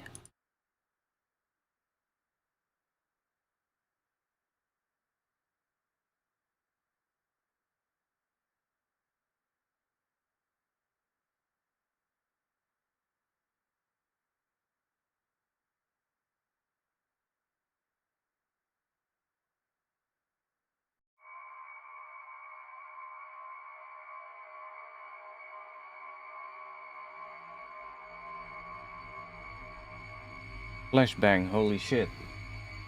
I'm also gonna quit soon, guys. I'm getting a bit fatigued. My eyes need some rest. I want to see if we can make a bit of a nice reverse sound from something.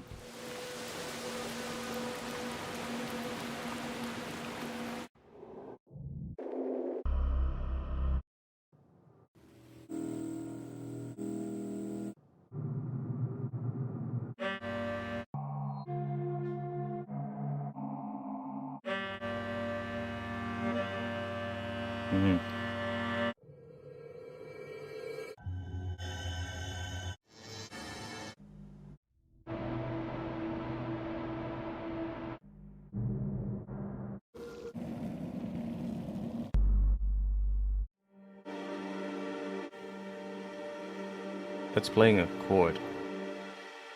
But let's see.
It works, but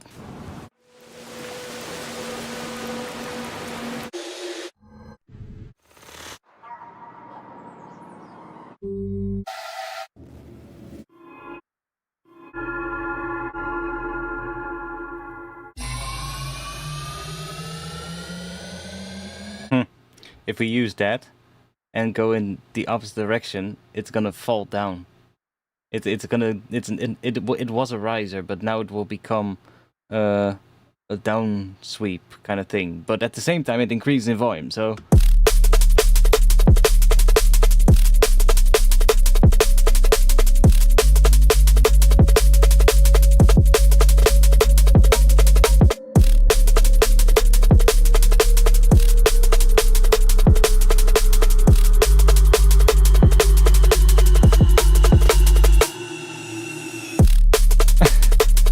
interesting. Like, that is why I love granular synthesis so much. You can do so many things with it. Like, you can get rhythmic, but you can also get these really cool textures with it when you start utilizing it in like layers, and you just start layering different granular things on top of each other that do different things. You can create all these weird things that you would have probably never come up with otherwise.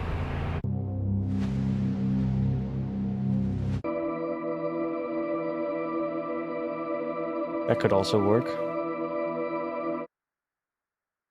More like a sustained note, so it doesn't really matter what we do with this. We can just get rid of that. And just put that somewhere in the middle, and then just whack up the spray.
Maybe a bit low, but...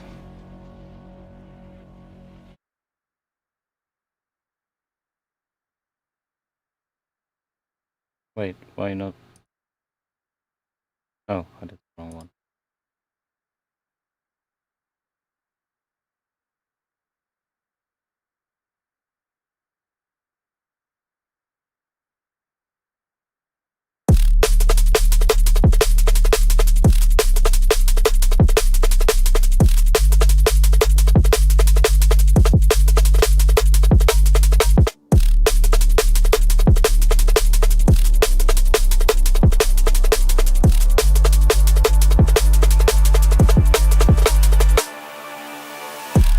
That's actually pretty nice.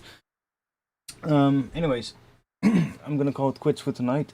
So thanks for being here. That was actually a fun stream. We actually had a lot of fun tonight. Or actually, I did. I hope you guys did as well. Like, for the people who are still here. I had a lot of fun. Definitely got some ideas in here.